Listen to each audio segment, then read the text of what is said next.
most times in any Pokemon game with whopping 10 battles across all the story content, and some people do find it annoying because he stops you so much, and yeah, but there's no denying that it really does make him feel like someone you're competing with. Like, I love Wally, but you fight him twice, he's hardly a rival route.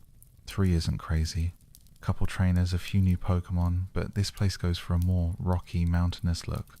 I would say it's another natural evolution, but it's really more of the same actually. Speaking of new Pokemon, Switch Online, you're stuck with some random NPCs in their predetermined Pokemon, and these Pokemon are just terrible. One of them has a M-Carp, and there's one person with a Clefairy that uses Follow Me over and over, guaranteeing that she's going to die. Oh, and if the NPCs faint, that counts towards you losing Scarlet, and Violet's Terror Raids might be the buggiest thing since I don't know Bugsy, but at the very least they progress. The NPC teammates aren't an active detriment. I don't have to clear my schedule to do a terror. Yom Menu 2, you can't even search for raid battles. Here you have to wait for them to specifically pop up on your feed. So what I'm saying is it's the bare minimum, and Scarlet and Violet copied it and only made it slightly better. Right, sorry, the raids, they're very tedious.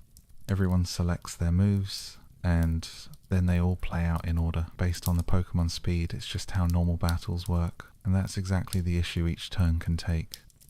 Up to a minute to pass, often more, since the Dynamax Pokemon likes to use team, wide debuffs, and multi-hit moves. Those age a person every individual hit, resets the camera, and then zooms it back in for the itself. And sometimes the Dynamax Pokemon will just put up a barrier artificially, making the fight longer. And don't get me started on the teammates. Okay, if your team ends up having 4 Pokemon faint overall, you lose when you're playing with actual players. That's usually fine. Sometimes you'll get some kid with their Sovit, but usually your team's competent enough to not die. But if you don't have people to play with, or don't have... I'd have to buy Switch Online for this account, and honestly now in 2024, most online raids are the exact same. At least one person brings the shiny Zashi in from that event a while back, and almost single-handedly wins every time though. Actually, quick side tent on how you connect with other players in this game. You connect to the internet through the Yom, and after doing that, a bunch of people show up in the wild area, which is kind of neat, and anything you want to do like trading, wonder trading, or battles is just through the impressive. This will be worth millions one day. Trust me, this place is actually really cool visually, at least the steam coming from everywhere. The giant gears, not only for decor but also traversal, and the rusty and grey colour scheme come together for a nice, almost steampunk aesthetic. We just have to make our way to... Yeah, we bump into Leon, who gives us a charcoal to power up score. Bunny's fire moves. I guess it's a nice, simple tutorial for H items. Oh, also, don't forget to talk to this guy while you're here, because he gives you... and... lost. We know he's strong. Why is he suffering like this? But in this instance, WBO makes a comment about Hop not focusing, which, to risk sounding like an evil bee, is fine in a character, and writing sense, I should specify his arc, isn't totally over yet, and I wouldn't expect it to be considering some other parts of the writing. I'm genuinely impressed they didn't have him just get over his dreams being shattered. Now, how his arc wraps up is a different thing, but we'll get to that. They start yapping about how we stole their... Man, I love these stupid bundles of 1s and 0s. When we start up our save again, we get a glimpse of the shrine in the slumbering W, signalling us to go there, but not before Magnolia visits to give us the Master Ball. You know, I almost forgot we're usually supposed to get that. Making our way to the shrine, we find Hop, who felt like he was being called here. Don't say uncanny Hop, he wants to see just how strong we've gotten for one last battle, even though there's still a battle with after this. Oops, he head down to face Shield, but he's garnered a bit of a fan base, and we battle men. I know I keep talking about the gyms getting tiring, so I should be glad to do something new, but this whole part just feels empty, man. During that battle, Swordwood.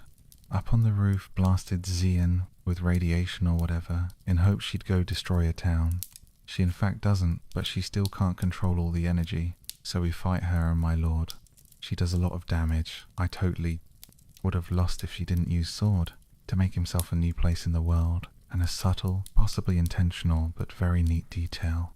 Bede's new fairy type is weak to steel type, the type that Macrocosmos specializes in. He's finally distanced himself from the people that would end up hurting him. Damn, man, should have saved some of that development for Marn now. After we were so rudely interrupted, it's time for the actual finals. In the form of this bracket, the gym leaders you face are the same every playthrough, but during the post-game they're completely random. It's a pretty cool way to, following the readings, we'll track them down, and these readings are popping up at the stadiums all across the region, and I'm kind of going to break from what I've been doing this entire time. I have been talking about all the events in order, but not only is this post-game somewhat non-linear, but it's also kind of bad. Turfield is first though, so we head there to meet up with Hop, and hey Piers, we take down the Serena that suddenly Dynamax alongside Milo. After some words from Sonic and Shadow, we head to the next gym. He doesn't need to worry about anything else, just the opponent in front of him. But as they do, the battle comes to a close. I just spammed Iron Defense with Zenta because I didn't want to DI as Asian, and then Hop reveals that he wants to be a professor to help Pokémon. Okay, I still love him, but this part of his arc feels super rushed, like when he talks about how recently he realized how much he loves helping people. He's just referring to the stuff that happened in the post-game. It practically comes out of nowhere, and as great as his speech during that battle is, the resolve has such a little build-up. It would have been a lot better if, even during the main story, he showed concern for some Pokemon, like maybe the Silicobra on Route 6, I guess. That's just another thing about the post-game that feels weirdly segmented. It's also a nice detail that after this last battle, Hop gives us a hearty handshake, just as all the gym leaders have. We're still rivals, but more in the sense that we have respect for each other. HPP even gets the opportunity the Dynamax Pokemon. This would have fit so much better. Back then it might also explain why Sim and Cat are the way they are. All the missing animations. They move these battles to the post-game because otherwise there would be very little post-game content. And to make it fit, they half-ass a story with Swordwood and Shieldbert carrying around wishing stars in their back pocket.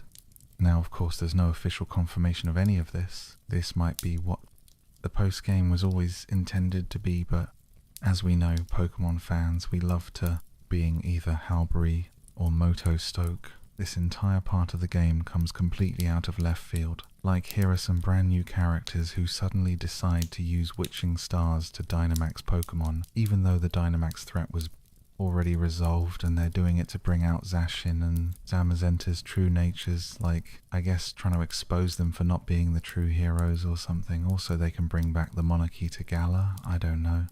How to explain it, it just seems so half-baked.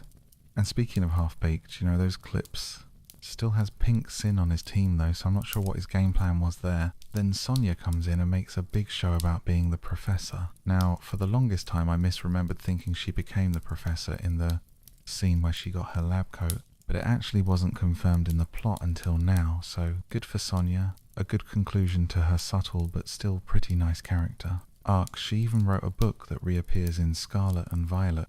Would you look at that? And she also reminds Hop and of Sword and Shield's bad cutscene animation. The clapping, without actually clapping the dog's impressive moonwalking skills. And of course the Fates to Black. Those mostly come from this post-game, and the Crown Tundra too. That's something else. You know, there's actually a theory that this post-game, or at least the majority of it, wasn't actually meant to be post-game content at all. Let's rewind back to the climax. Right when Chairman Rose announced his plans, the screen shows a live feed of all the gym's power spots going off, and presumably forcing Pokemon to dance this turn. The battle's not quite enough to stop her though, because she almost kills Hop. His arc would have ended right then and there if Zamazenta hadn't stepped in. Zacian does her funny spin and then leaves, so Hop decides to chase her. I stopped Zamazenta from killing Swordwood, but I didn't want to.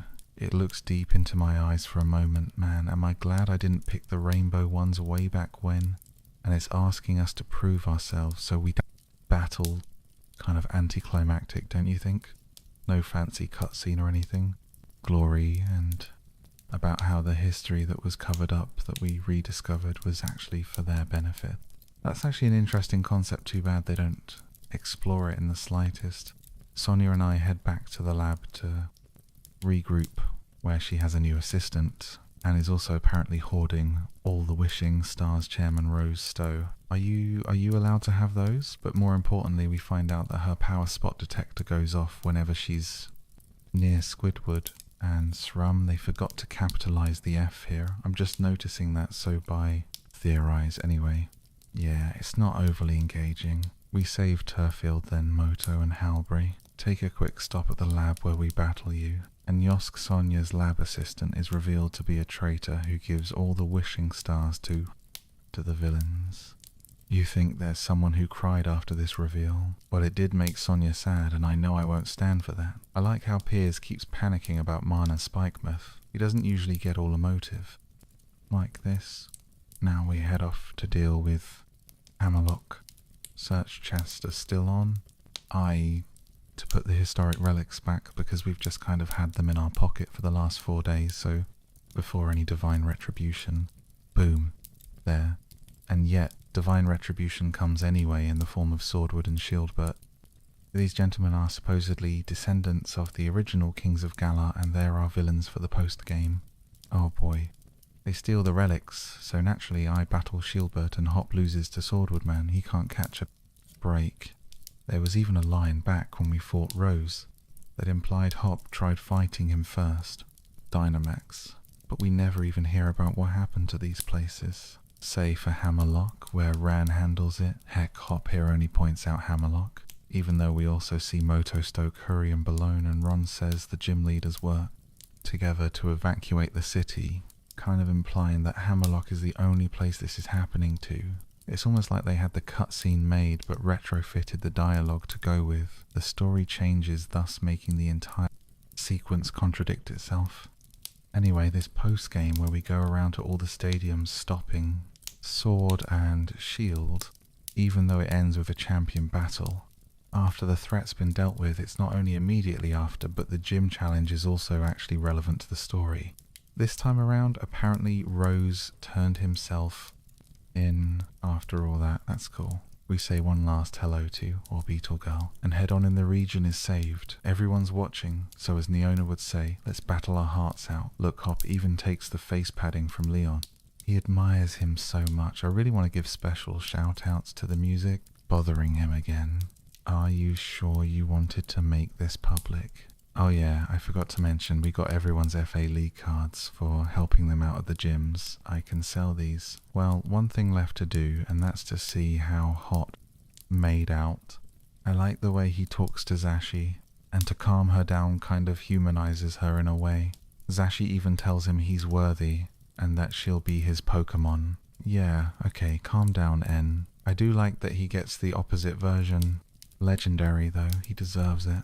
Do something in the plot too, maybe just not to this extreme, like maybe have us sneak away alone a few times and having more of an escalation to Hop and I handling the darkest day would kind of tie into the region's theme of growing stronger. Like, I haven't mentioned this yet, but Galar being vertical isn't purely because it's the UK. It also kind of symbolizes your rice at the top, with Winden being well at the top, and it also would have made the story a lot less backloaded.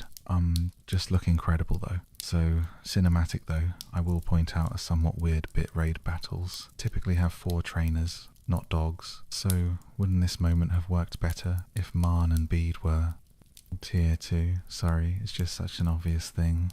I don't know why they didn't do it. This card is a lie. These people are not friends.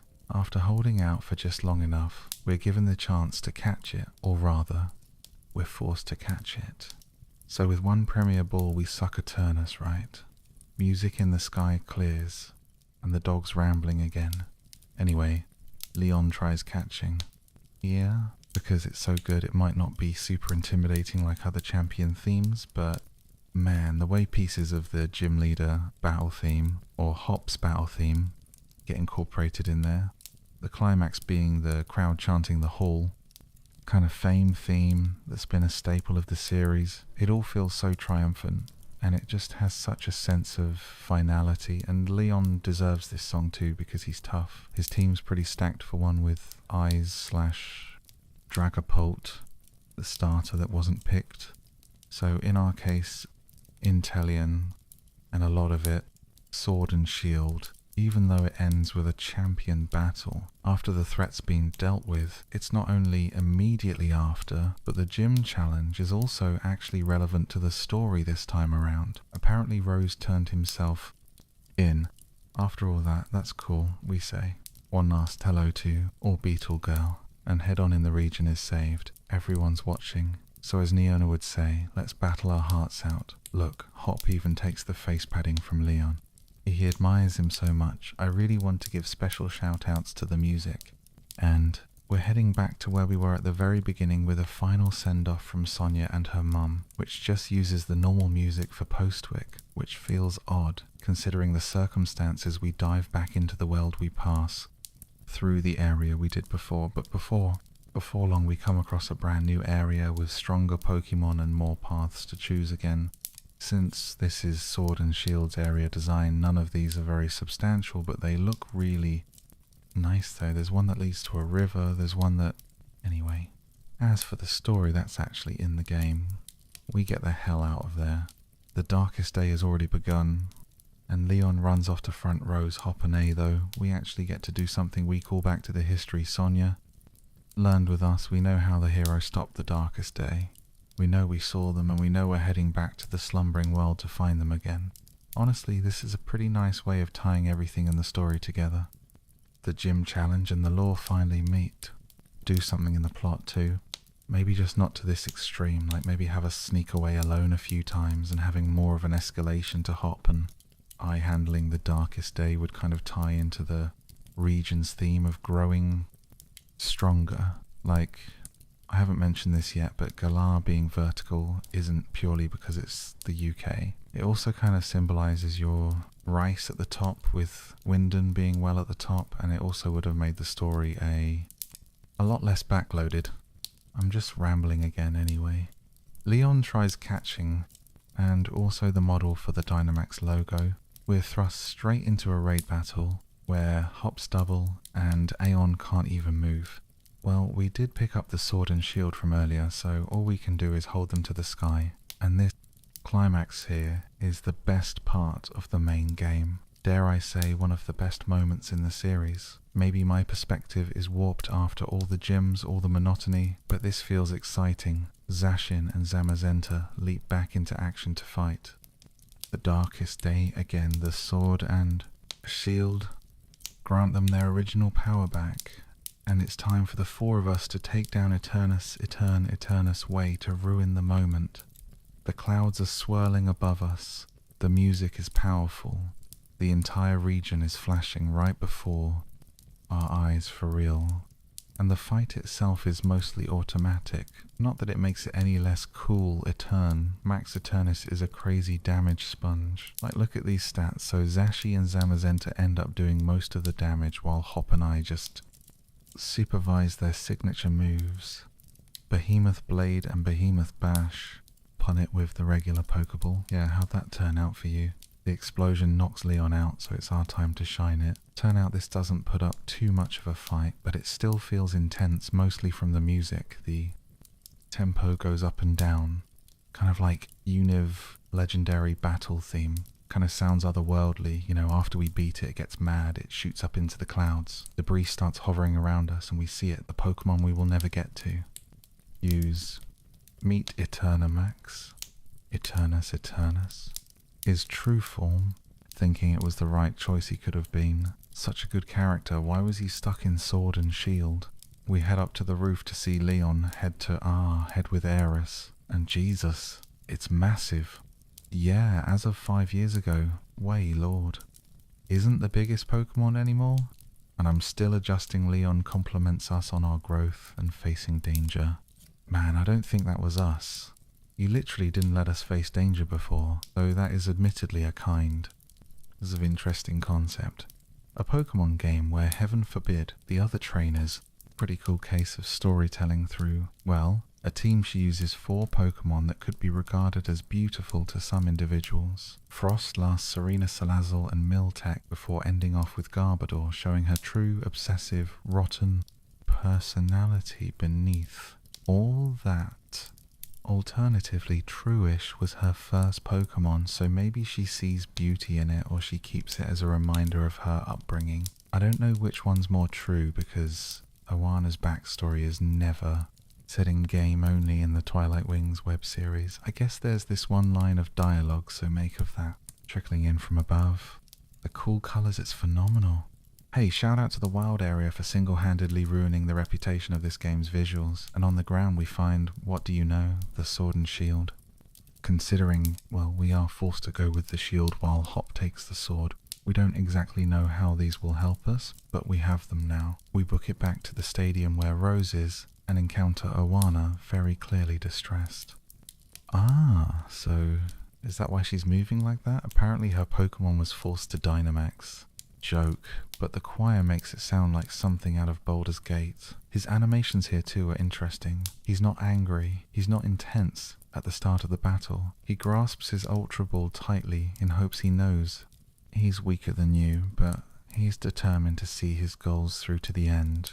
And if it makes him feel any better, his team put up a pretty decent fight, since my team isn't great at dealing with steel types, and when he's done, he's done. Rose congratulates us. He apologizes for what's happening, despite in his mind, on a stroll to the Laguna, we saw an Ultra Wormhole open. We saw an Ultra Beast come out, clearly establishing a threat. And here we're just told about it while everything we see says otherwise. What if there was a Dynamax battle where your Pokemon are forced to Dynamax, right?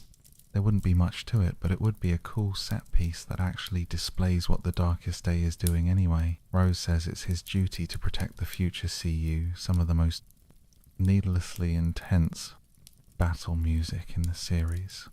Seriously, it's a cliche, not that we get to see it, and all of this is going down because Rose awakened the legendary Pokemon Eternus. It is the source of Dynamaxing. It's what Rose was experimenting on. Eternus is the Darkest Day. It's even implied to be relevant in parts of the DLC later.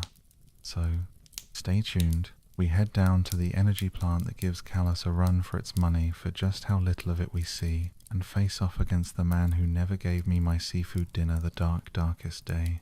Is in progress, and Eternus has already broken out. Not that you would know by looking at the region. This is totally just a nitpick, but it's kind of disappointing how the region doesn't even change to reflect the Darkest Day. There is a new music track that's played in the overworld for a couple areas, and it's appropriately imposing, but visually, all that happens is you're set to nighttime. All the NPCs vanish, giving off a more isolated feeling. Supposedly there are Pokemon Dynamaxing everywhere, but we don't see any of that. In fact, the Pokemon seem pretty undisturbed. Remember in Alola, when Hala passes over the river, we crawl under and through fallen decayed trees. Before long the fog starts to get worse. Right before hopping I see it again. The Pokemon from the beginning, alongside their sister too. Yeah, according to the Pokedex. Zacian female girl boss, and they're gone again, and Sonia didn't even see them. Well, me hallucinate won't slow us down, because just a bit further into the forest, and we find the shrine, the same one on the 5th tapestry.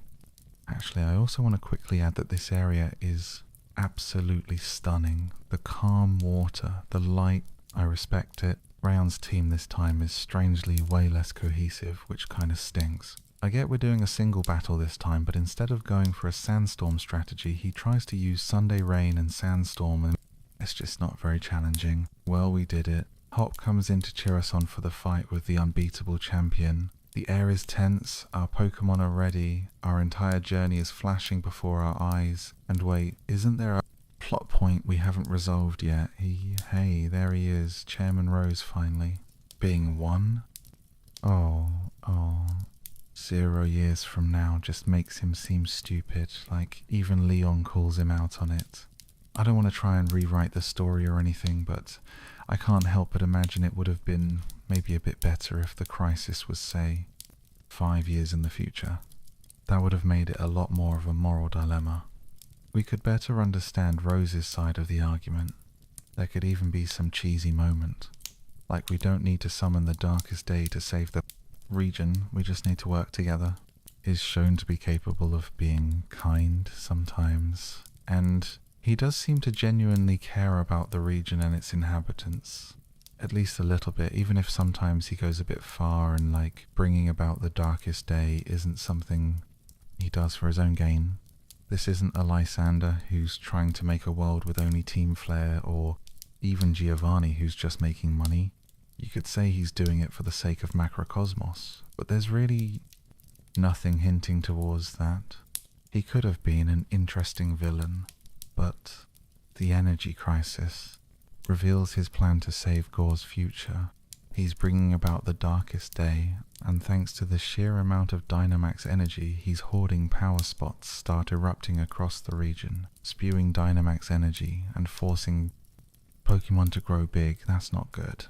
And this entire scene is why Rose is a meme. He's interrupting the biggest match in the region to announce that he's bringing about the apocalypse to solve a problem that won't be a problem them for another 1,000 years. It really is just that one element that makes Rose completely fall apart as a character. He do Elite Four rematches. First up is Nessa. These battles have a new remix of the Gym Leader theme, complete with all the different phases too. And as with H and Marn's new tracks, a new version of a song you've been hearing throughout the game is a great way to make this feel climactic. Next is Eliza, or B, if you have Sword, and he's not as tough this time around, so we beat him without much of a struggle. And last Ron, he beats Piers in the bracket, probably because Piers refuses to Dynamax. You know what, Piers? What you will like.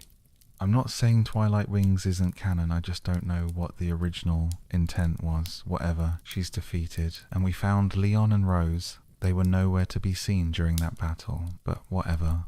We get a gorgeous hand-drawn cutscene of Rose explaining his plans. I wish they did more of these. This is great. Although they probably just couldn't make the scene work in Engine. They're not agreeing, and we learned that in 1,000 years Gar will be out of energy.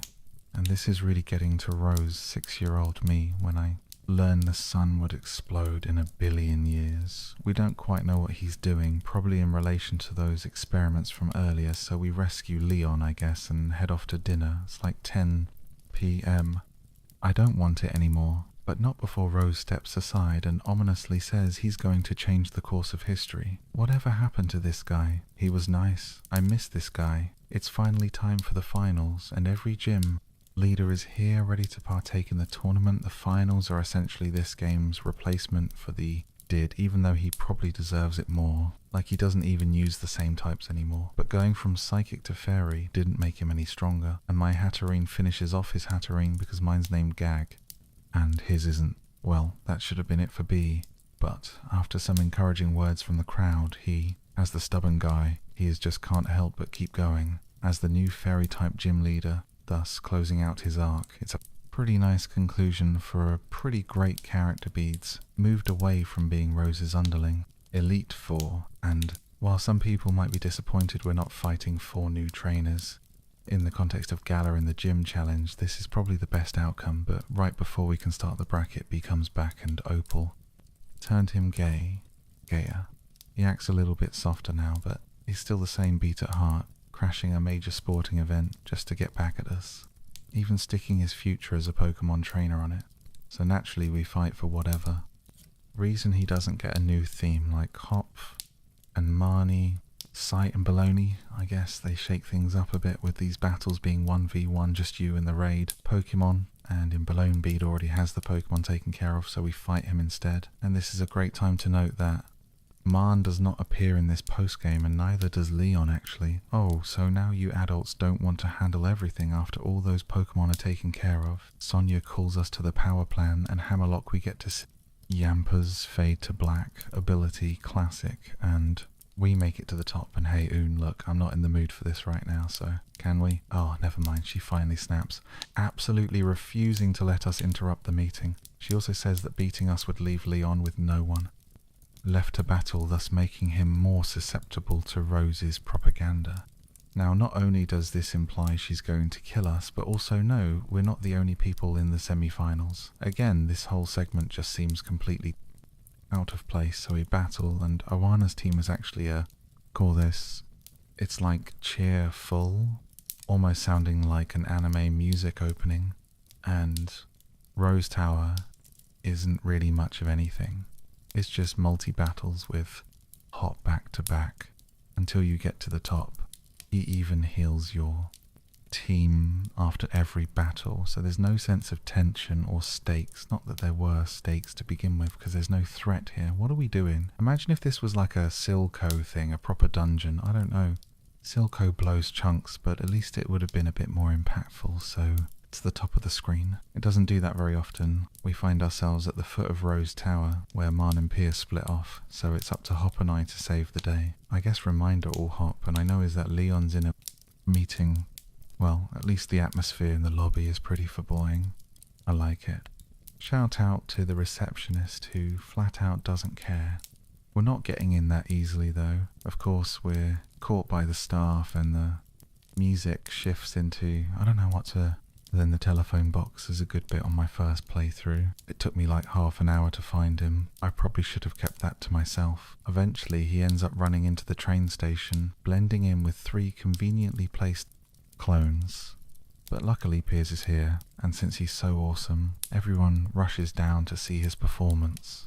And amidst the chaos, we get ourselves the key, and I could say something like, how did Marn get the key if she's just standing there? But I'm far more distracted by the text box being at 2, but probably not for the same reasons. So he invites us to dinner to celebrate. I'm already over the seafood, so this is just the cherry on top Hop, and I head over to the hotel to rest up and wait for him. And there's a small interview segment here. That's pretty bizarre. They ask you a couple questions before. Hop tells them to go away. Your answers don't matter at all. Taking interviews throughout the gym challenge might have been a unique way to expand. It'll heck. These guys, Gillian and Cam, are actually recurring characters.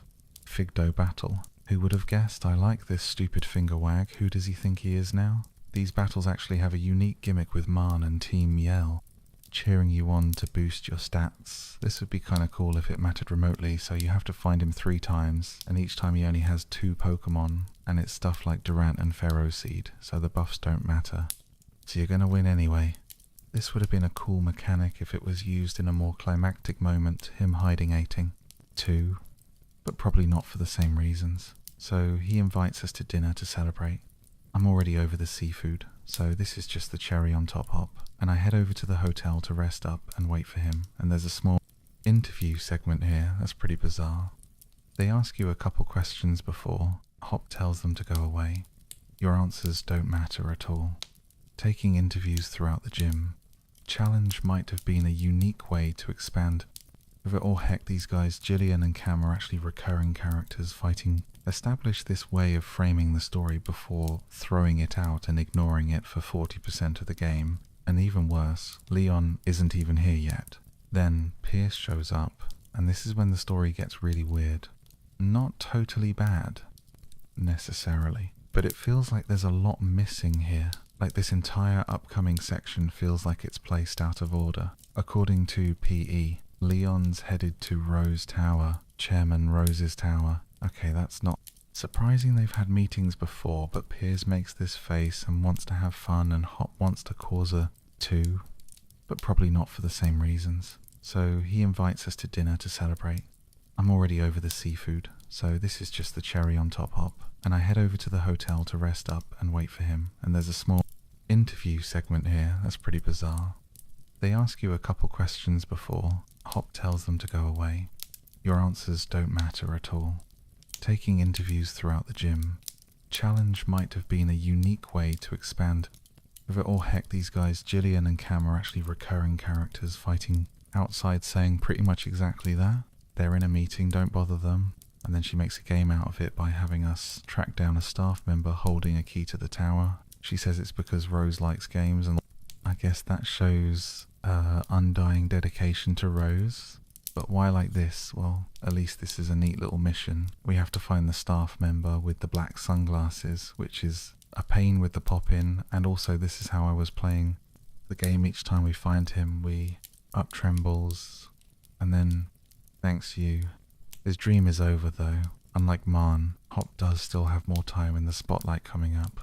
But that doesn't make this moment any less emotional, considering what he's been telling us throughout the story. And it's pretty refreshing to see a character get a happy ending eventually, but not necessarily the one they were aiming for.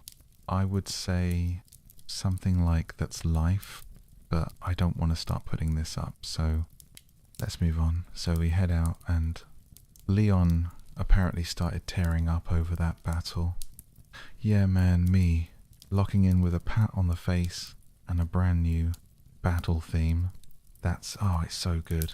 A fantastic remix of his old one, really displaying how far he's come. He's still not much of a challenge though, and of course it ends. How it began. Gore Bunny versus Groy. I love how he stumbles while Dynamaxing his Pokémon, showing that this is still the same old Hop. After all this time, actually that sounds kind of malicious. What if he fell over, but for as easy as he is? You feel it when he loses. He tenses. 2, it's huge. The stands are packed, and the crowd is louder than ever before. But Marn's no match for Mother 3. How could she be? This one has Kuma, and that brings a rather unceremonious end to her story. She does play a kind of small part in the climax, but for all intents and purposes, Marnie's arc is over before it even got the chance to start. She deserved so much better, man. And next up, Hop, we've travelled all this way together, and everything's getting decided here and now. He's not as in tick this time either, he's cool. There's actually a crowd here cheering us on after our big achievement. It's nice. This game's weird, like that great details in some places. Like, this isn't the first time a crowd's shown up to cheer for us, and then no detail in others. We head to the station. Hop defeats Ron in like 3 minutes as he does, and we jump on a train. There's the same cutscene as when we went to the wild area, just about wind in this time, and also broken animations. How does this happen on accident? Like, it's a small thing, but you won't unnotice it. Wait, actually there is one added bit of animation at the end, but it's still so bizarre. But before we're at the last stop, we have one final trial, Route 10. Yeah, just 10 rots, the lowest amount in the series, and I'm not going to sugarcoat it, it's pathetic. The music is great, it sounds appropriately intense for where we are in the story, but the route itself is nothing. We've seen the snow theme already in the route. Right before this one, hell, the Victory Road in Lola, the last game, was snowy. First time doing this. Now, Wind in itself I already talked about. It's really nice looking, but it's really small, and the popping on the NPCs does not help. There's a walkway along the river with nothing on it, a little park on the right, some houses to visit. Yeah, I guess the battle tower goes here in the postgame. Wait, spoilers. Well, right now we're here for just one thing. The semi-finals with the other gym, challengers Woo Dollar Lady has finally become, or Beetle Lady. She's such a small but nice inclusion. I love how she wild fireworks fire off. Hey look, they put the cheesy line in after musical, and that's Pokemon Sword and Shield. Oh hey, a mouse cursor plus all the fictional company logos at the end of the credits. That's pretty cute, you know, after all is said and done. These games really are... Oh wait, there's a post-game too. I love when games get a new title screen after you beat them, and Sword and Shield are the perfect example of that. It shows the team you took to the champion, and seeing everyone all lined up like this does come from the sudden leap in level 2. We're going from Rose's level 57 Karaja to Leon's level 65 Charizard, with only a turn of this in between, and that fight doesn't give any experience, so I lost. Is that it? Is the gym challenge over? Sure, Leon might be strong, but is he prepared for 2 whole raid battles? Well, he kind of was. He was still a really good challenge, just especially since Charizard outsped everyone but Afton, but with his gigantic max running out, and one last Pyro Ball We take the win, the crowd goes. Lear. His team is more so general sandstorm strategy, actually making for a pretty engaging fight. I adore his animations too. The way he takes a selfie when he Gigantamaxes Dala. I love it. His phone even emotes when he loses. Great. Well, that's it. The final are in sight for us. Another quick talk with Magnolia and Sonia blah blah blah. We don't know secrets of Dynamaxing. And then she says, we don't know who heroes were. Am I the one missing? Something here we established the same way. Sonia gets Magnolia's lab code now. Him. It makes that whole mysterious missing gym leader bit from the start of the game completely pointless. But that doesn't matter right now, because here we are, folks, right in front of the most infamous moment in Pokémon Sword, and applause. Music shield. It speaks for itself, frankly. Or rather, doesn't speak. Piers is animated pretty well, but him just mouthing nothing into the microphone looks really bad. And it's made worse since you can still hear the crowd and his mic's feedback. Why is this scene in here at all? Luckily, Piers' character is miles better than his. Kinda tacked on last minute. At least we got to see Dollar Girl again. So we head back to the vault, remember that place, and just battle 3 trainers. That's the final gym mission. Sure, the atmosphere is decently imposing, but that's not a strength of this gym, because we're not in the gym at the very, very least. We do fight them in double battles, and they each set up a different weather condition. Not that it matters, since they only have 2 Pokemon each run, though he does put up a fight. And despite being the dragon type, at Marna's arrival, when we saw her back in Bologna, she did mention watching out for us, but at the same time we've only fought her once before this, and that was 4 badges ago. Well, rival or not, she lost. Haha, here's Spikemuth. And here's Mouth's gym. This entire place is a gym run by team. Yell, there is nothing here, and this quote-unquote gym's mission is not one, it's a straight line with trainer battles. Admittedly, it is fun seeing all the theatrics that grunts pull like a series of backflips, jumping out the best in the series. Now, that doesn't fix the other 20 hours, but not all hope is lost. My patience is, though, whatever we have, 1 more badge to go, and there's not even a route in between this one. We're right back in Hammerlock. Okay. Oh, hey Sonia. Hey Leon. Did you have fun? At the very least, we've established a looming threat now, since the red Dynamax light could reappear at any moment. We've only just established a threat after the 7th badge. Okay, Magnolia even gives her input on... Wait, Professor Magnolia, we haven't seen her since that was happening. We spent quite a while gearing up for the gym, challenge things were escalating. We were building up to stuff, but then it fell straight into the root gym cycle. Maybe the occasional battle with Hop. Sometimes Sonia will talk about lore. It gets genuinely tiring when nothing's shaking up the format at all. And the worst thing is, there are chances in the plot to do that. Things do happen, but Lon always handles them L. Though this does improve a lot around the end of the game. In fact, I'd call the climax one of the now. But as Hop and I point out, no, they're back in the slumbering world. Sonia's excited for us too, so we're going to discuss it over a meal there. I finally got my meal. Suck it, Rose. But that's not all for our history. The discussion. We get to learn more than one new piece of information this time. Hooray, sir.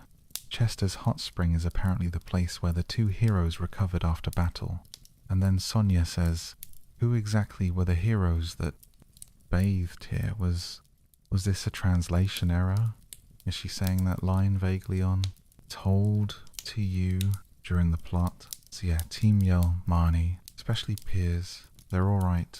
Almost every facet about their execution, not so much. And that's it for this storyline, but the energy hasn't died down just yet. Something bad's happening, and you know it's bad because the Kaboom text box is back, who Leon's here, and he's gone to go deal with whatever's going on. He runs off into the tunnel, but we're not just going to stand here. We had like 3 Kabooms there. This is dire. We push past the crowd and Hop's here too. Orland.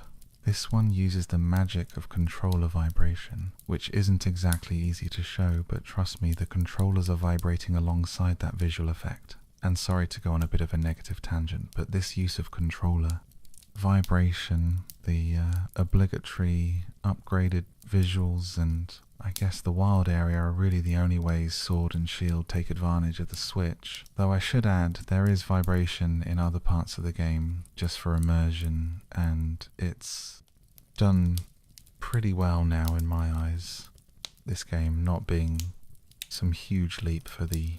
I know, I just complimented how this place looks, But what's with the stretched out textures on the rocks? It's gross. I like how they made phalanx go through the holes in the walls here easily. The cool thing they did with Overworld Pokemon in the game, and speaking of Overworld Pokemon, I haven't mentioned Brilliant Pokemon yet. Sometimes the Pokemon in the Overworld or even fishing spots will have a yellow aura, and if they do, then that means they have better IVs, and egg move, and even higher shiny odds. They're a neat addition to spice up finding Spike MTH.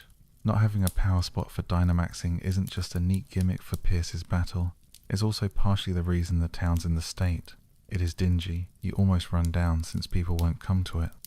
And Marn's reason for doing the gym challenge is to give Mouth the attention it so desperately needs to hopefully end up increasing tourism and revitalizing it, and the reason Team Yell are trying to get her to the champion spot, through any means necessary, is to save their town.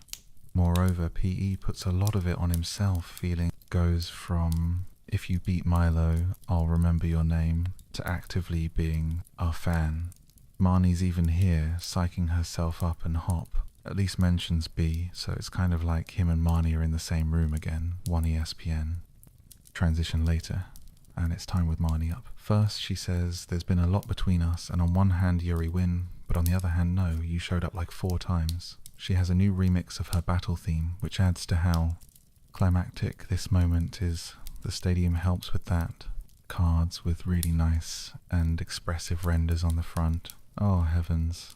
And some info about the character on the back. I've mentioned this character info a couple times already, and usually it's just some pretty nice supplemental stuff. They reveal a couple neat elements, like how Sonia and Nessa are childhood friends. Some info enhances characters, like with Melon's backstory. And Peas, never mind, we'll be at the Crown Tundra soon enough. I miss you, Marn. And Pie's cards, though, are different. The info on them isn't just supplemental, it's pretty much essential to understanding Team Yell's deeper motives. Just fades to black. So you think Opal was climbing the ladders on the way back. Oh yeah, that thing with Bede happened. He wants to convince the chairman to let him compete again. But Bede, buddy, you deserve better than that. And it seems Opal. And agree, she comments about how in-depth he is, like, Spee's not only in-depth, he's also pink. Whenever I see this scene, I can't not notice that it uses the same sound effect as Freddy Fazbear's Pizzeria Simulator, since Bede now doesn't have a family or a chairman. Rose Opal takes him in, and Pokemon he sends out, and it really makes you feel the connection he has with them. Though calling out that Skuntank has Sucker Punch isn't a great call. Piers, well, didn't stop me from getting hit by it. His Ace Obson even has max EVS in defense and HP, so it's a bit tankier than you'd expect. Well, we wrap up, and as it turns out, Marn was watching the whole battle. Piers wants her to replace him as the gym leader, but she gives him some words of encouragement and reminds him that that won't be possible when she's champion. It's a sweet moment and a nice bit of characterization for the both of them. And speaking of Marn and characterization and Team Yell, in general, it's about time we get around to them. And yeah, without the hidden context, their story is terrible, so where do you find this context? Well, in the league cards, these things are actually pretty cool. They're not really collectible, since you automatically get most of them just by playing the game with only a very select few.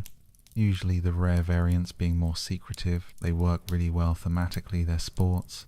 God, it's the box art. Yep, those 2 heroes were actually Pokemon this whole time, but after dealing with them in competitive for years and buying the game, you knew that was coming again. It's cool how the story focuses on unraveling history that was lost to time, or in this case quite literally covered up. I just wish it was executed a lot differently. Well, no time to dwell on that because we're in the Glimwood Tangle. This place is super neat. It's the most winding Mazzacate area in the whole region, but that's not saying much. A lot singing ability, although he doesn't seem to think so.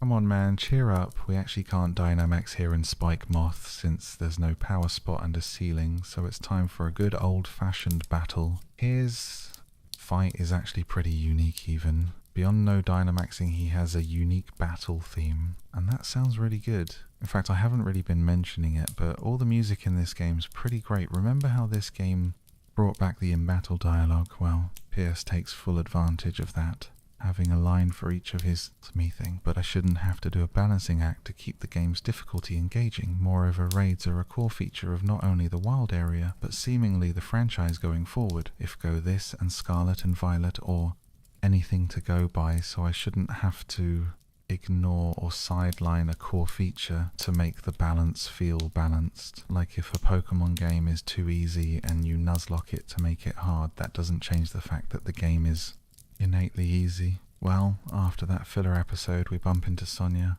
has to offer. Alola gets criticised for its linearity too, but at least that has things to do. And looking at the map, we do go to, or at least get to see a bit of most of these places. Just ignore the golf course down there, and of course the worst part of it is the M potential. These areas are some of the most distinct and visually appealing in the entire series. We just don't get enough of what is there. Sure, later games like Legends, Zeus, and Scarlet and Violet don't to have that issue because they're open. The beach equipment and having people Sunday bathed in the snow, and I'll say it, it's kind of charming. And the small grassy bit at the end is small, but it caps off the route nicely. Whoa, Delise, that's a rare spawn I should go catch. That's not a Delise, that's a myth. Our next badge should be here, but it's closed. And I think this is the only time outside of the first visit to the hotel that we actually see other gym challenges aside from Hopem or Bede outside of the gyms, and even then they're Route 2. I thought she died off screen. Apparently Chairman Rose called her to find out more about the red light, all while worried about the future of the region. But that's not our problem right now. The red light that cost us Pokemon.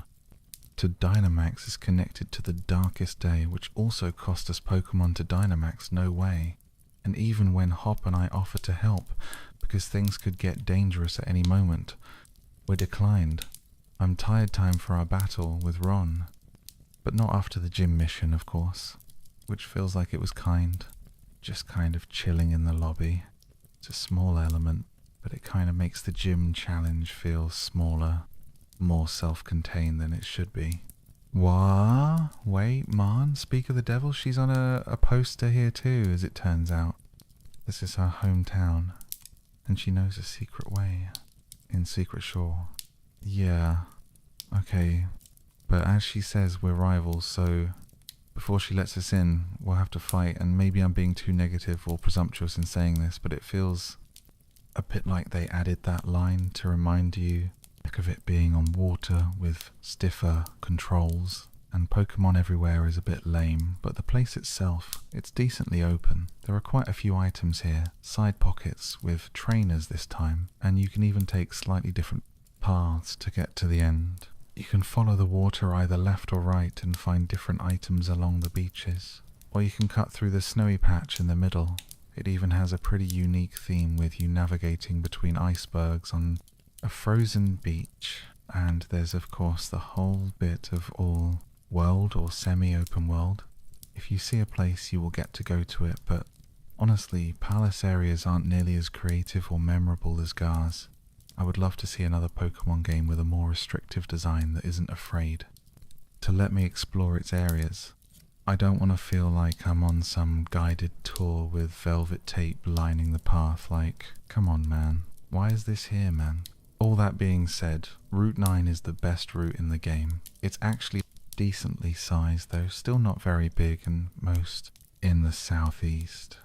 Well, barely any part off the coastline, I guess, here on Route 9. But as cool as the idea is, it doesn't really feel like it. There are tons of mountains in this region, and we don't get to explore any of them. Like, look at this one.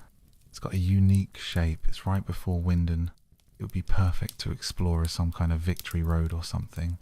It's really such a shame. There's no sense of discovery just by following the path the gym challenge takes you on. You'll see everything. The region, areas, exploration. One of the biggest draws of the series is non-existent.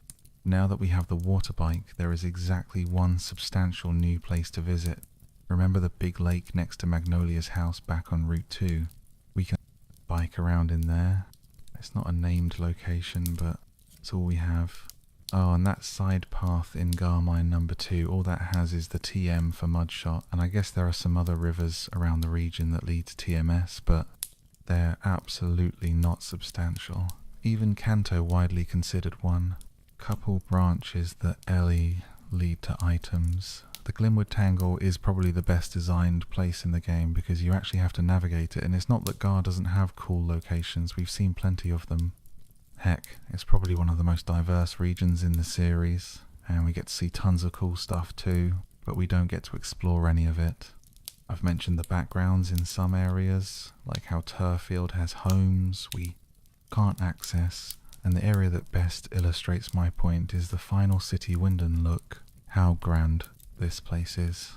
When you first enter, you see neon billboards, a Ferris wheel, a massive stadium, and yet this is the map. A triangle, that Ferris wheel. All those buildings back there purely set dressing. We have no way to access them.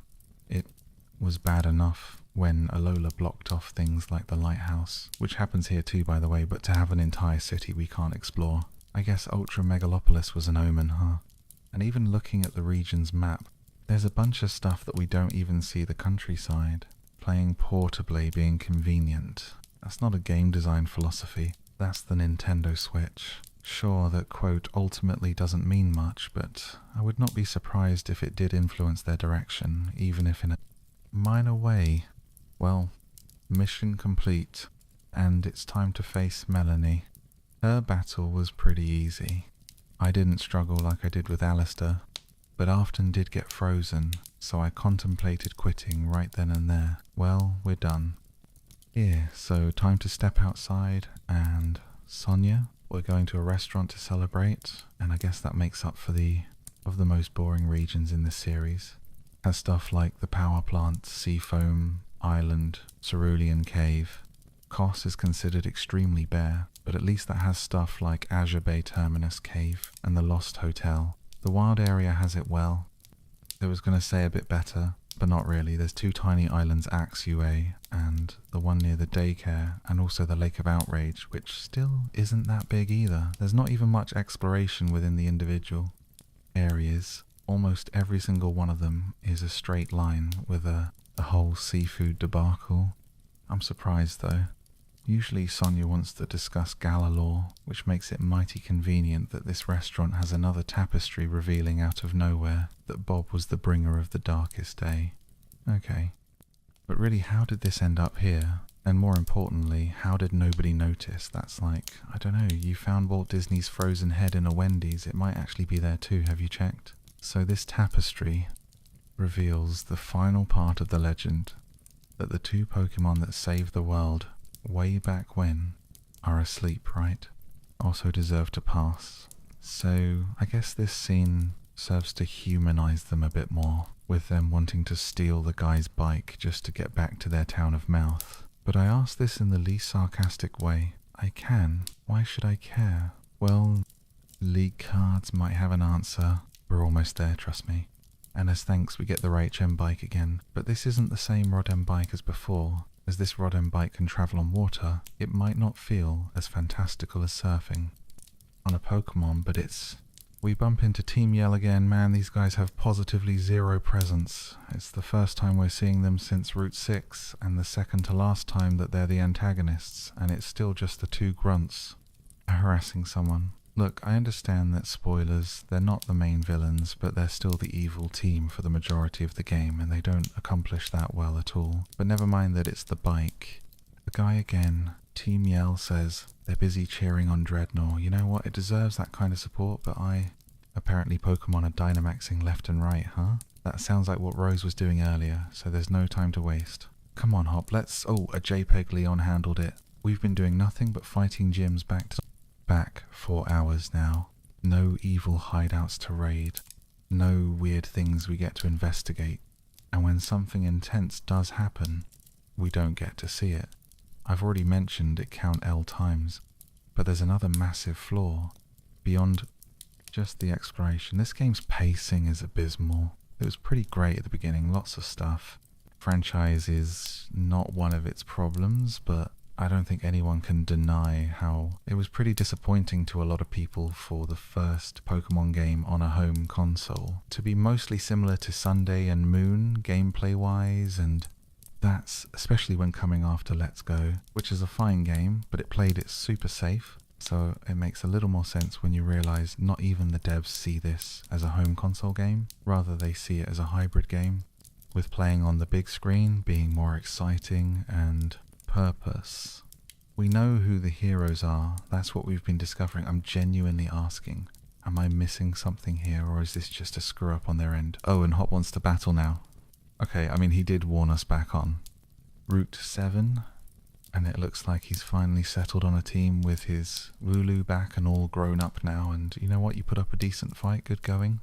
Hop, we're on to our second to last route, Route 9, but before we can really sink our teeth into it, 9, so that was Route 7 even. Folks, give it a round of applause. Route 8 is a lot meatier, bringing back the ladder mechanics from Route 6, and it also brings back the more sandy look, but this time with some ruins, so I wonder if it was moved at some point in development. I'm genuinely curious thing is this route is deceptively linear. It's so visually busy and nice looking that it seems like there's a lot more going on when there really isn't. Yet another straight shot from beginning to end, just a bit more zigzaggy, okay? Orland, this one uses the magic of controller vibration, which isn't exactly easy to show, but trust me, the controllers are vibrating alongside that visual effect. And sorry to go on a bit of a negative tangent, but this use of control vibration, the obligatory upgraded visuals, and I guess the wild area are really the only ways Sword and Shield take advantage of the Switch. Though I should add, there is vibration in other parts of the game just for immersion, and it's done pretty well now, in my eyes. This game not being some huge leap for the... I guess this opens up a whole new discussion about Pokemon fans not reading. And don't get me wrong, they don't. But there's a difference between having to read to understand the story and having key character and plot beats be restricted to a text wall and a menu. And also, I'm not entirely against learning information through a text dump, like in Black and White 1, Antheon Concordia can just completely dumps backstory on you at the very end of the game. But the difference there is that everything about N and Getus that's important to the plot is, and the Game Freak staff this time around. The director, he of course gives you the shiny charm after you finish the decks, but even just by visiting him as we are now, he gives us the catching charm, increasing our chances of a critical catch. There's even a secret battle here with Shaggy Morimoto after you beat the champion, which is great, because this game needs all the post-game content. It can get the gym still the priority for now though, and Hop thought so too, because he battled and lost. He says he's just trying to copy Leon's strategy, when he should have been himself the whole time. He may have found his own goal, but he still can't separate himself from other people. I'm telling you, one of the best characters in the franchise. This gym, just like the one in Stowe, on-side is different between the two versions, with sword fighting Gordy and his rock types, and shield fighting Melanie and her ice types. And this change in leaders actually has a bit more lore behind it, though only if you're playing Shield Melon's rare league card, elaborates on it a bit later, and don't worry, Pokemon a bit, but also they're kind of just Dex Nav, if Dex Nav sucked. Well, Route 8 didn't take very long, so now we head on to Route 8. This is still the same route somehow. I mean, the snowy part isn't long, and it does lead into the snowy town. Is this a UK thing? I don't get it. It's memorable at least, and it kind of ties into Gordy and Melane's types, so that's neat. A place that's a bit more geographically sensible is Sir Chester, and I like Sir Chester. This place is pretty cozy, and it actually has to Leon when he was younger, seeing him as a shining star. It's a really sweet scene that admittedly kind of comes out of nowhere, like before Hop was just kind of coasting along hell. Even back in the wild area, B states that Hop doesn't really have his own thing going on or any sort of goal for himself, and here he is with that goal after just another random battle. Again, it's not a bad moment, but it deserves a lot more impact than its given route. 7 even is pretty much just an intersection between routes 8 and a bit more to it than the last few towns. Of course, it has a super strong identity, not only with the snow, but also the more old-fashioned looking buildings. There's a big hot spring with ties to the lore, and it makes for a nice set piece. No, grannies this time though, I wonder why they removed that. But there's also 2 hotels where you can invade rooms as you please. There's a cute sequence with a detective trying to find out who ate some berries, some guy with a lot of Pikachu, and this is where we find that he's the reason nobody comes to the town. See how that ties everything together a lot more nicely? It makes Marn an infinitely more meaningful character. It actually adds depth to Team Yell. Beyond just being troublemakers, it even recontextualizes some things like the stunt they did in their gym. Those could be pretty eye-catching and they could draw in some tourists. And while some parts of the story are hinted at in some dialogue, it tends to be so astoundingly vague that I don't think you'd get what it means unless you already know the plot, but we're not allowed to investigate it. And this isn't even the worst case of that, we'll see. The worst case of that hop seems to be in better spirits, so we meet him on Route 7, beat him and go on our merry way, though it is worth noting he's still using his team without the Wooloo, so he's not 100% yet. His eyes are still on the champion spot though, but not just that anymore. Hop's goal isn't just to become champion, it's specifically to prove himself and defeat Leon. He even expands on how he looked up, and that's the last we see of him. No, really, in the main story before the postgame, we don't see Beat again until one last battle during the championship bracket. Having some of his development happen off screen isn't bad, makes his comeback a lot more impactful, but we still have 3 badges left and Bede won't be there for any of it. It's also worth noting that across the entire game, Bee and Marn are only on screen at the same time, twice, the first time, before the opening ceremony where they're on opposite ends of the room, and the cutscene right before the credits roll. It really feels like they're fighting for screen time, with Marn only appearing like 3 times before this, and with Bee leaving, only now does our team yell AR start to kind of kick in. Well, none of that stops us from heading east because Sonya stops US instead. Oh no, not again. It seems like it came from the gym and or power plant. Leon rushes in and tells us that Rose is testing something and apparently it could cause Pokémon to Dynamax at random within the city. That doesn't sound, say, the 16th of maybe, earn myself some worse on replays. Pretty much all the challenge has gone since, all the joke questions by then, but it's still a fun time regardless. I love her Dynamax animation too. It's so cartoony. Well, we didn't qualify to become the next fairy gym leader. Not like we could. We're stuck in this ugly non-pink uniform, and according to the map there's no way to go but back. Well, Opal needs to go to Hammerlock too, so we grab a flying taxi together, or not, no one mentions the flying taxi, and it upon Avon, and that's where William Shakespeare came from. Therefore, it's like we're auditioning for Opal. The current gym leader is old, and she's looking for a successor. During the trainer battles, you'll be asked a handful of questions, kind of like an interview, and depending on your answer, your stats will either go up or down. Of course, since this isn't my first rodeo, I got everything right. I mean, it's because I am smart. You even get asked questions during the battle with Opal herself too. How old am I here? I'll butter her up and out. The next stop in our quest, Hammerlock, is across the wild area, so time for Hop and I to go through there again. It's been a minute since we've been stopped by a that comes out of nowhere. Oh joy, I'm kidding, Kaboo catches up to us right before we leave, and he, alongside Nessa and Milo, congratulate us on getting this far, since not many trainers do.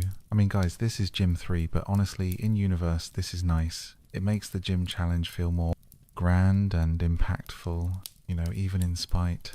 Creepy atmosphere. The idea that anything can pop out at any moment. Who knows, there could be a Gengar lying in the darkness. As we speak, as cool as the area may be, it's still pitifully short. So one double battle later, and we find ourselves in Bologna.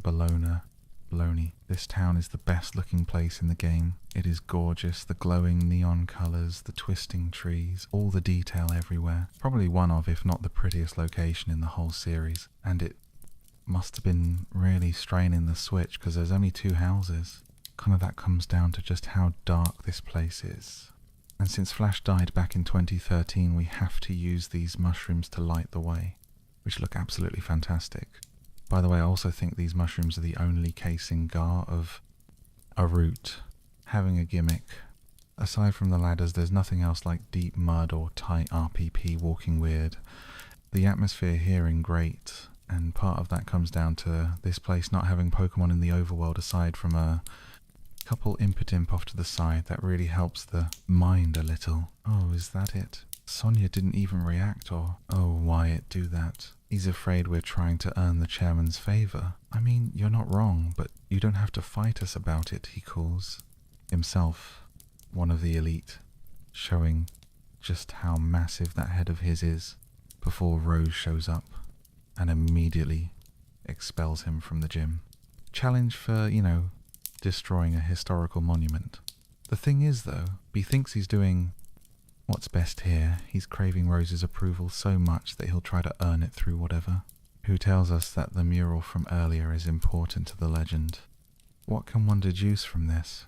Well, not much for long, because a text box happens thanks to Bede. He's trying to destroy the mural to find wishing stars for the chairman. And wait, was he here earlier? There was that big gash here, before we even tried the gym. I wholeheartedly do not know if that was an intentional detail, like Bede was here earlier, left and came back, or if it's just a continuity error. The way he's talking, it seems like he's losing his raid battles I did earlier, so I did another one to prep for Alistair. A Togetic. It gave me 5 medium XP candies, which I then used on a Fawn, who gained 4 levels, right then and there, evolved into Cinderace, and then completely swept. Alistair on the retry, side note. But Cinder's Pyro Ball has a really great animation. Scarlet and Violet should be ashamed. The game itself isn't inherently too easy. It's just way too easy to get over-leveled. Sure, I could have divided those candies up among my party. And maybe this is all a Windows, and those do tie into Team Yell's story, but it doesn't change the fact that the gameplay is nothing along the way. One of the grunts forgot to get into uniform, thus revealing that they're all gym trainers in disguise. Yeah, I'd hope so. Otherwise, what have I been doing this for? It's a charming and decently funny moment, sure, but they're trying to treat it like some big reveal, so it starts to make me question what the point of it was. The concept of one evil or more sketchy gym is great. They just don't do bit more challenging. It's nowhere near JTO levels of grinding, my lord. But the problem is, if you do want to catch up, the best way to do it is through raids. I didn't really mention it earlier, but doing max raids gives you rewards. Like one time used TMS called TRS berries, and the big thing, EXP candies. EXP candies are like rare candies, but instead of just a level up, they give you a fixed amount of XP, and that fixed amount can be really high. I already used some of the candies I got from the 2 back on every so often because it's ever changing, but in practice. No, nothing about this place changes, aside from the weather, but regardless of why you'd come here, you're expected to level up so you don't fall behind, and maybe that's why the gamies felt so. Sammy, for a while with all the gyms back to back, you're supposed to go route gym, but sprinkle a bit of the wild area in there too, but ultimately this sounds fine, right? Just level up a bit, or maybe hang behind if you want to keep the gamer anymore without buying the double pack. Oh, what an incentive. There's a daycare in case the one on Route 5 just wasn't enough. Like, no joke, they're the exact same, but I guess this one's a bit easier to use because you can just ride in circles in front of it. I guess there's the Lake of Outrage, which is a cool reference. And it has some rocks too, though. There is something that makes up for the lack of biomes, kind of, and that's the weather system. The entire wild area has 17 sectors, I guess I'll call them. Guess that's why it would be cool to learn more about it, Now, as for our journey in S.H.I.E.L.D., Alistair himself has a cool design. He's shy, so he hides behind a mask. He can communicate with ghosts. Okay, so can I, but neither of those are the most important thing about the battle with him. Now, plenty of people say Sword and Shield are easy games, and while I do mostly agree, how do I say this, I lost Alistair, beat me, but I was told this game was easy. I mean, I Yes, different between versions, but the gym mission is the exact same, just with different colours. And Sword has fists to hit you while Shield has demon hands. The gym leader, though, completely swaps out between versions, with Sword having B and fighting types, and Shield having Alistar and his ghost types. I really wish this was touched on more in game, because it's not just another quirky version difference. It makes the gym challenge as a whole feel a bit more vast. Of course, the entire gym challenge is still the best part of the game, and I, like Hop's, able to have these thoughts, but he doesn't let them stop him. Even after this battle where he admits to having bad thoughts in his head, he's determined to get stronger. But out of the way, Hop, it's gym time. Oh, that girl's back, and her blipbug's $1. Now neat, the gym. Mission this time isn't anything crazy, just navigating this course by rotating the analog stick. Have the stories of Mario's parties taught us nothing but something more interesting about this gym is that between versions, well, I was going to say it's completely ideal, so we're ready to spring into action. And, oh, Leon and Sonia handle it, so you know how way back in the Slumbering World I said that Leon coming to save us was a bit of a red flag. Yeah, well, this is that again. I've mentioned a few times how the progression feels like G-Rot, JY route back to back, while this might broke it up at least a little, you know, like checking Valley Windworks in CNO or the Lake of Rage in Jodo. But unlike those cases, we do know something mysterious is going on. That feeling in Hop's mind, he's carrying the weight of the world. Heck, all the way back in his house, we see tons of trophies and pictures of Leon, and almost none of Hop himself. It's not just that he wants to get to Lon's level, he feels like he needs to live up to him for both of their sakes. Hop's house actually has another small detail in Leon's room. The bed is seldom used. Leon isn't home very often, so Hop doesn't get to see him very much, and that totally puts even more pressure on him. And Pokémon, that'll tear me to shreds. But for all intents and purposes, the wild area is ours to explore, and it's cool, but also kind of lame. I mentioned it earlier, but at the time the idea of a vast open area full of different biomes with dozens of different Pokemon to catch was something dreams were made of. Honestly, even now, with Legends and Scarlet and Violet being more open than this, the wild area does still have its own unique sense of exploration in Hawaiian Parlor. You can go anywhere through any means if you wanted. Here. Yep. The best looking place in the game, and there's 2 houses, a Pokemon Center and a gym. This is what the layout looks like. This place is nothing. It deserves so much better. Oh, hey man. It's been a while. Not genuinely where. Does she go, hello again? Dotla girl. This gym's mission is apparently very serious, so what you want me to bring out? Lander the yarn. Go get ink already. No, this is a quiz, or more accurately an audition, and that's actually a pretty cool historical reference, because Bone is based on the town of Stratford. Let me tell you, it's really cool how the towns and cities correlate to the real-life UK, though Halbury can be compared to the city of Hull, being a port city, and Nessa's water-type gym might be in reference to the deep. A notable reel.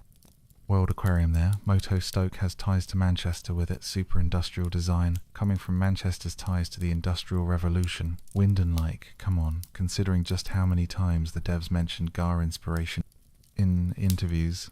Yeah, I'd hope they get it accurate like this. I asked on Twitter what people liked. Means necessary. Rose doesn't even seem mad.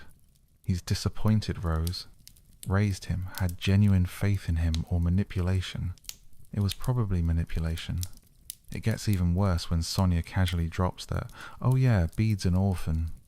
Rose is all Bede has through grooming, or not. Bede wanted to make him proud, and now he has nothing, but still knowing how Bede tends to be.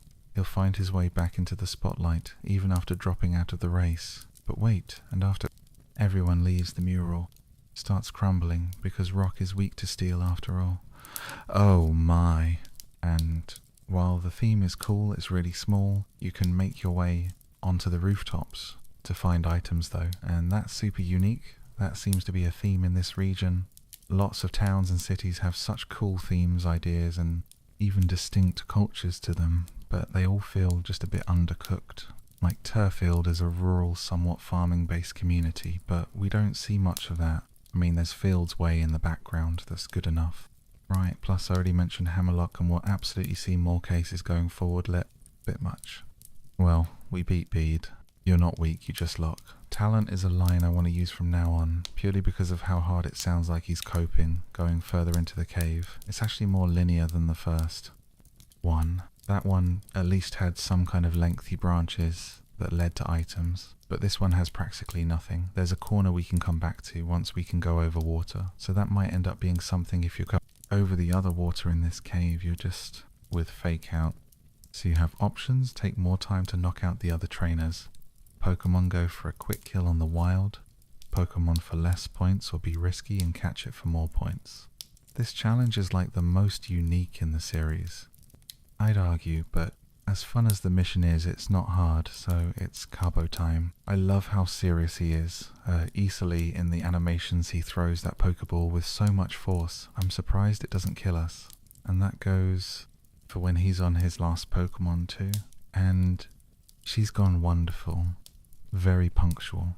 Route 6 is a bit more complex than the routes we've seen so far, but not by that much. The branching paths are a bit meteor, and this route actually has its own flavour to navigation. We can climb on ladders. Ladders freeze time, apparently. I guess it's to make sure wild Pokemon don't bump into you while you're climbing, but couldn't you at least keep their animations looping? Well, whatever, the more vertical. Nature actually makes this route kind of fun to navigate. We find the fossil Rever here, Carolis, and she built around a giant castle. It's such a cool concept. It seems so significant.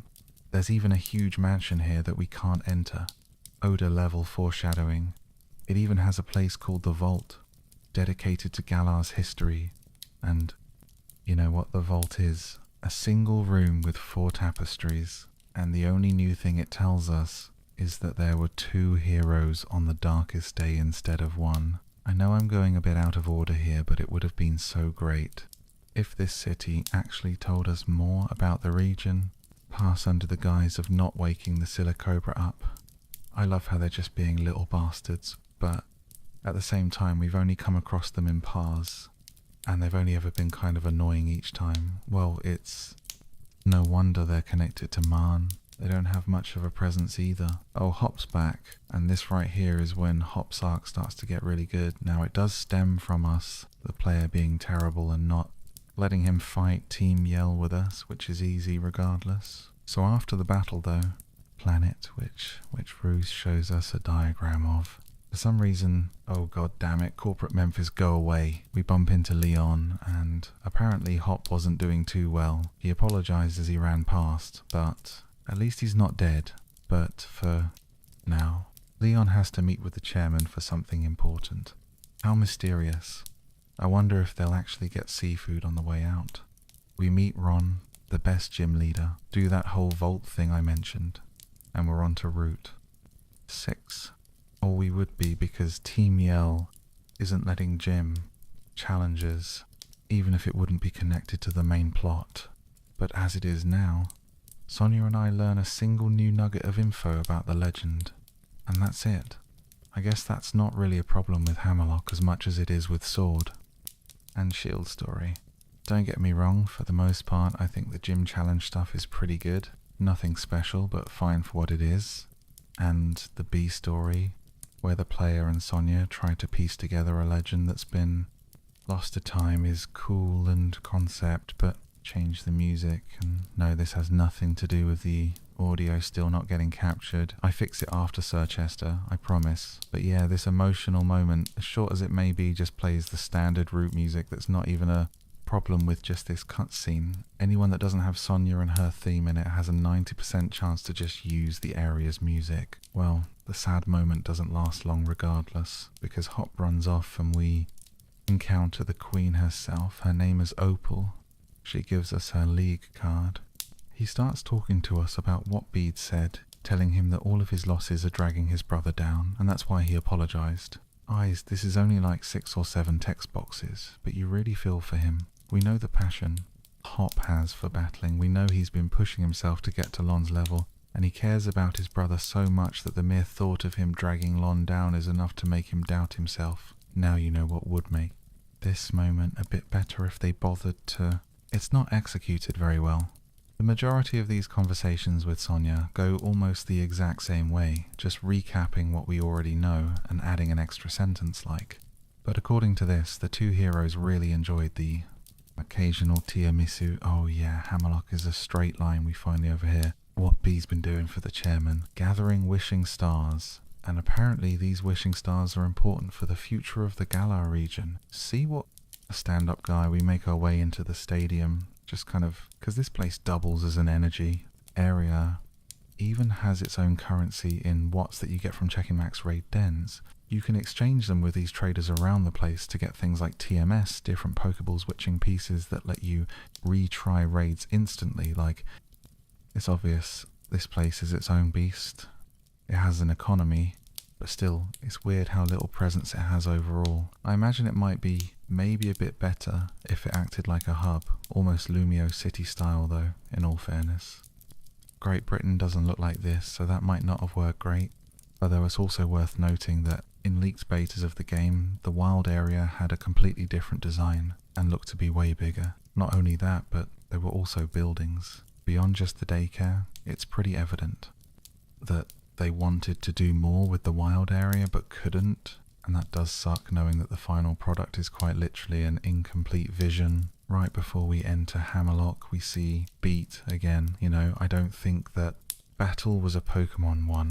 Well, it's Hammerlock time, and this place looks awesome. A town being, because that's more or less what it is, you would think. A place like this would have tons of varied biomes, and it kind of does. The southwest is more of a forest area. East of there is a bit more hilly with lakes. The road up north runs under a couple bridges, and that's a cool aesthetic. And then there's this weird tiny out of PL desert that makes Gary and Y Mask so popular, and it doesn't have that many memorable landmarks. There's the big tower in the first half, that's pretty cool looking, even if you can't use it. And they each have their own weather that changes daily. It can be rainy, foggy, the sun can be harsh, snowy, or hay. It's a bit jarring when you go from sector to sector and the weather changes back and forth faster than the climax of Pokemon Emerald, but that's not really a huge issue. No, I'd argue a bigger flaw is the visuals here when the skies are clear and the sun is shining. This place looks really colourful and lively again. This game as a whole isn't ugly. Like, sure, the wild area also has the tree, but this PNG of Zygarde is about as fitting as everything else in the image, and actually more fitting than the berry trees.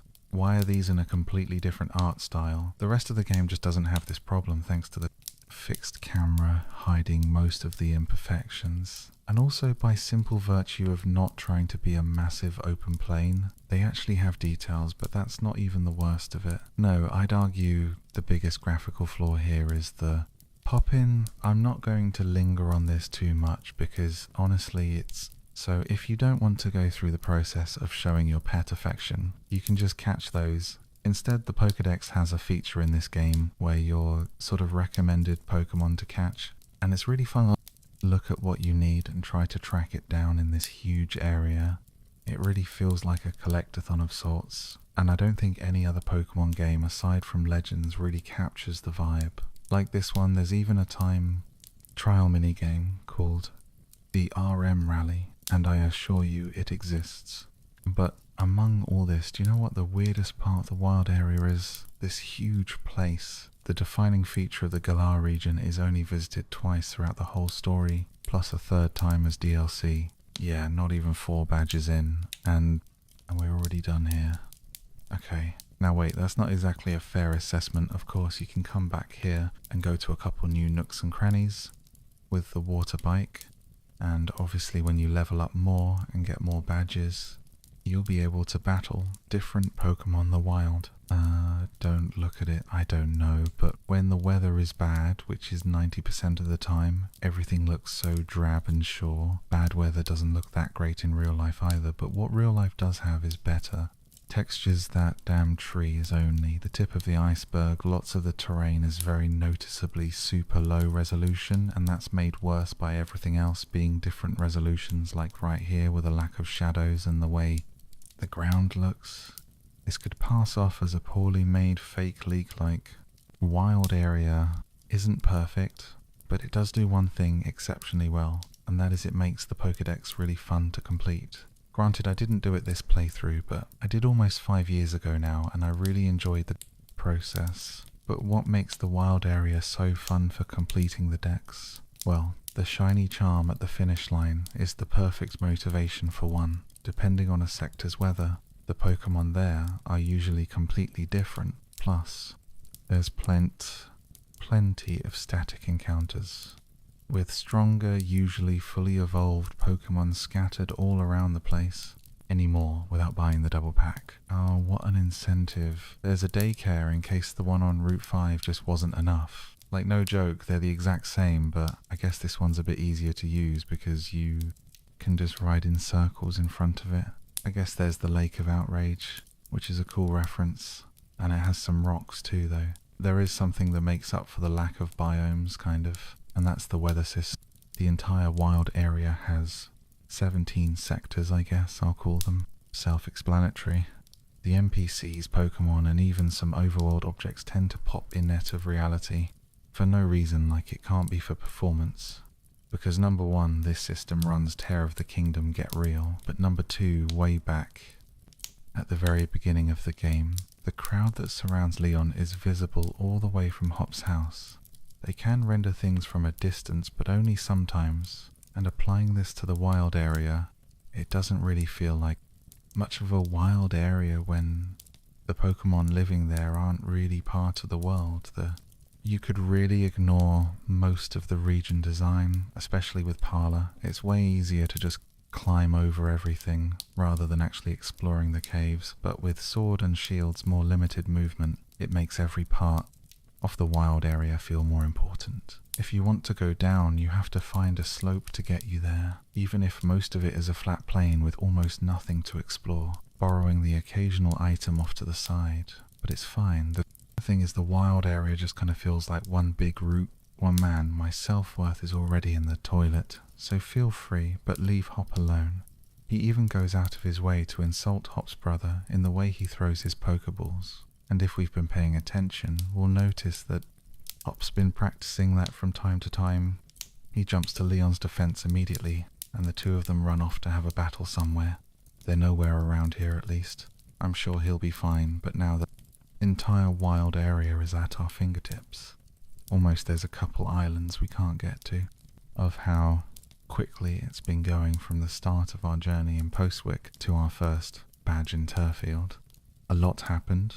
4 whole routes, a cut through the wild area, the first Gar mine, and of course there's all the cutscenes that came with, which consist of pretty big events like starting the gym challenge, meeting new characters, and opening up new plot lines.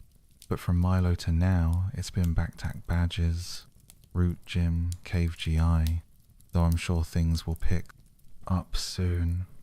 Oh, hey Bede.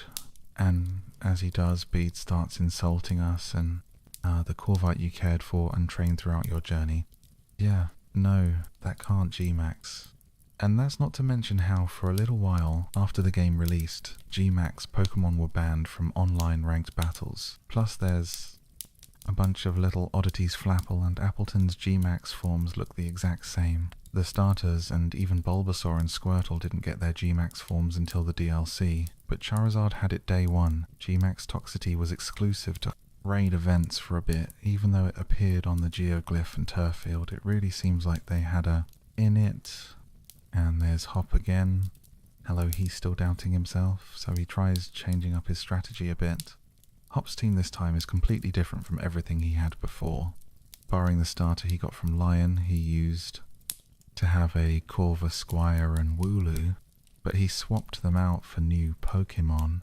And remember, his Wooloo was his real starter before he got the fancy monkey from the marketing. Hop boxed his starter because he thought it was holding him back and risk getting all depressing, although I think Hop's done that already, I know. Rough idea for maybe some new Pokemon forms and had to shoehorn the rest of them in to make it a mechanic. Like the developers said, Dynamax was based on European myths about giants, so I can totally see them coming up with Gmax, Snorlax, and then forcing themselves to make more. I know I just weighed about Gigantamax for like 2 minutes straight, but it's not a bad idea. It has potential, not enough potential though. We beat Center Scorch and claim Cabo's badge with the rain. It looks like I just ruined his entire life as it turns. But otherwise the distribution was pretty balanced here. 32 Pokemon can Gigantamax, 12 of those are from Kanto, 18 are from Galar. So for the other 6 regions that existed at the time, we only got Garbodor and Melmetal, the latter of which is event only, and that gets me into the acquisition of these guys. So if you want one of your own Pokemon to Gmax, you better shell out for the DLC, because in base Sword and Shield, the only way to get a Gigant XX Pokemon is to just catch it already like that in a raid. Difference between the forms though, Gigantamax. Pokemon already tired of saying that have some of their moves turn into a special G-Max move, which is just another max move, but with a different secondary effect like setting up hazards, draining PP, or giving a status effect. Their animations are hardly different from the standard max moves. Either take, for instance, Cabo's Scorch. Well, there it is. It has G-Max Centinferno that puts the opposing Pokemon in Fire Spin now. The animation doesn't convey this at all. It's almost one-to-one with the standard Max Flare, except with like we're doing something important. Like this girl even brought her BLP bug with her. That's adorable. So we get changed and we're ready for the gym mission, which is just the new official name for the gym's puzzles. I got her some Wooloo. It's not hard. There are some obstacles like Gamper that scare them away, but it's good fun and over with. Quickly it's pretty creative too. I like how it's more of an active challenge than a puzzle. Really? And now with tension in the air, it's time to fight. Milo sure seems like you understand about Gar as a region, and a majority of the responses we praising the culture, and I do have to agree, especially the in-universe culture around the gym challenge absolutely makes the game for some people, and honestly I imagine I would get way more out of this game if I was actually British. I mean, I don't know, my opinions may hold no value because I'm a Canadian boy talking about a fictional depiction of the United Kingdom, anyway, still on side the fictional town. There's some market stalls with rare items. This mural with a weird crack. When he's Dynamaxing it, he quite literally gets a fire in his eyes. People complain about this game's animations, and while I do mostly agree, you can't deny that while that's not the normal Center Scorch, which means I get to talk about how Gigantamax as an addition feels completely half-baked, and tacked on a Gigantamax form is a brand new form some Pokemon can turn into when they Dynamax, and these new forms don't do anything different at all. Gigantic Max, Machamp and Machamp, but Dynamax have the exact same stats. Wait, my bad, there is one minor. She genuinely might have just been staying here the whole time and we'd be none the wiser. She just kind of asks if we want to her skills.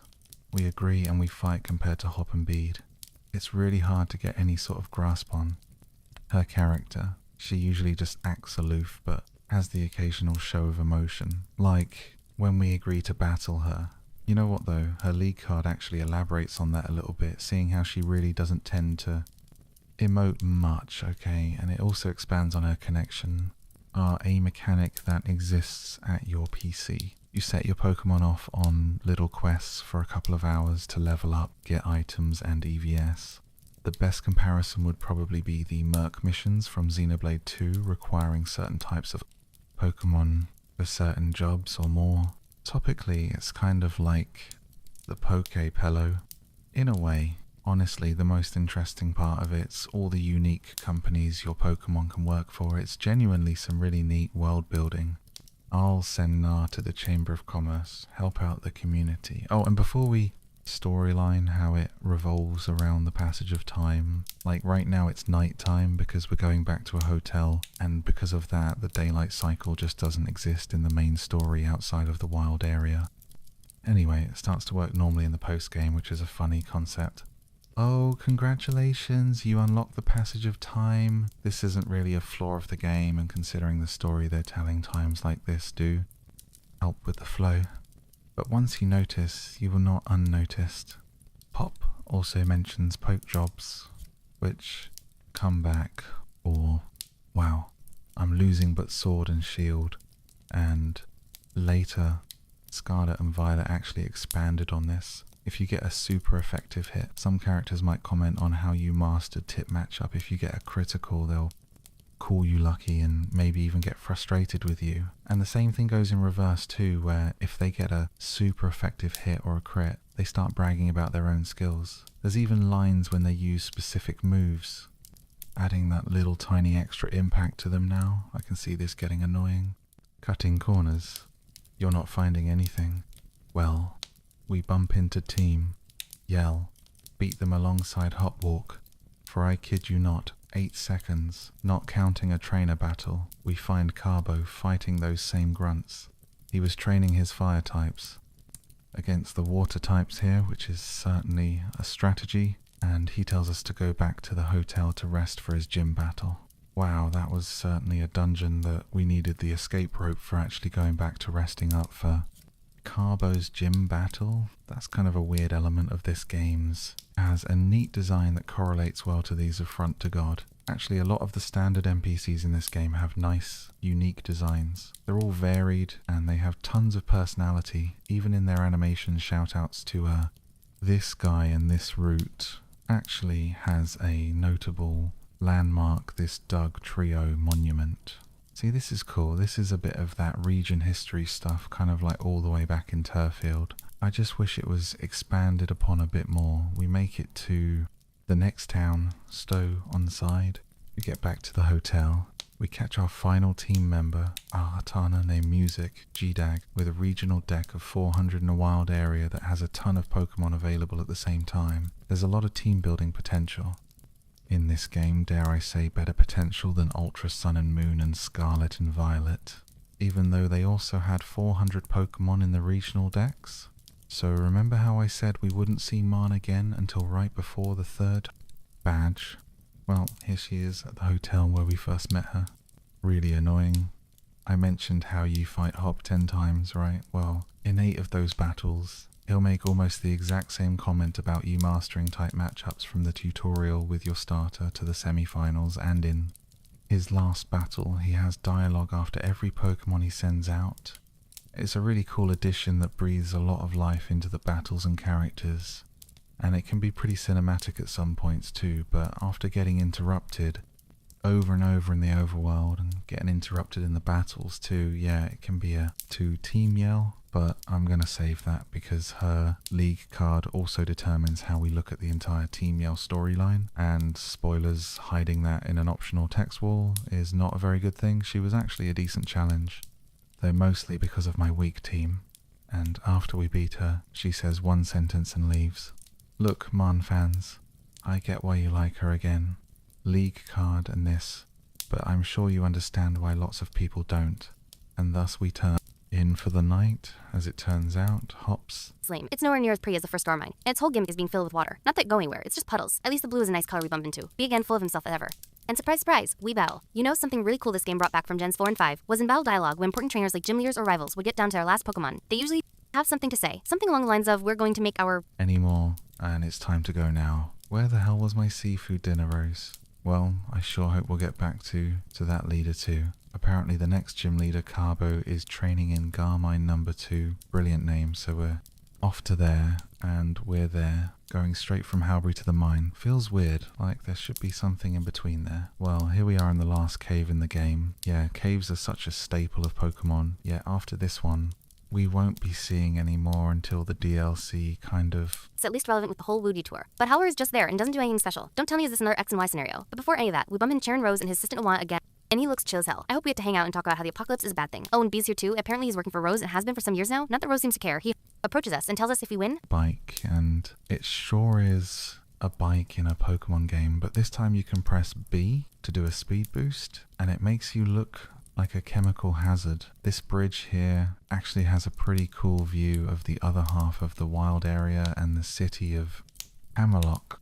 It's a really cool way to not only tease what's coming up, but also make the world feel a lot more interconnected. So it's a real shape. It's the only time they do something like this. A, Hop seems to like it.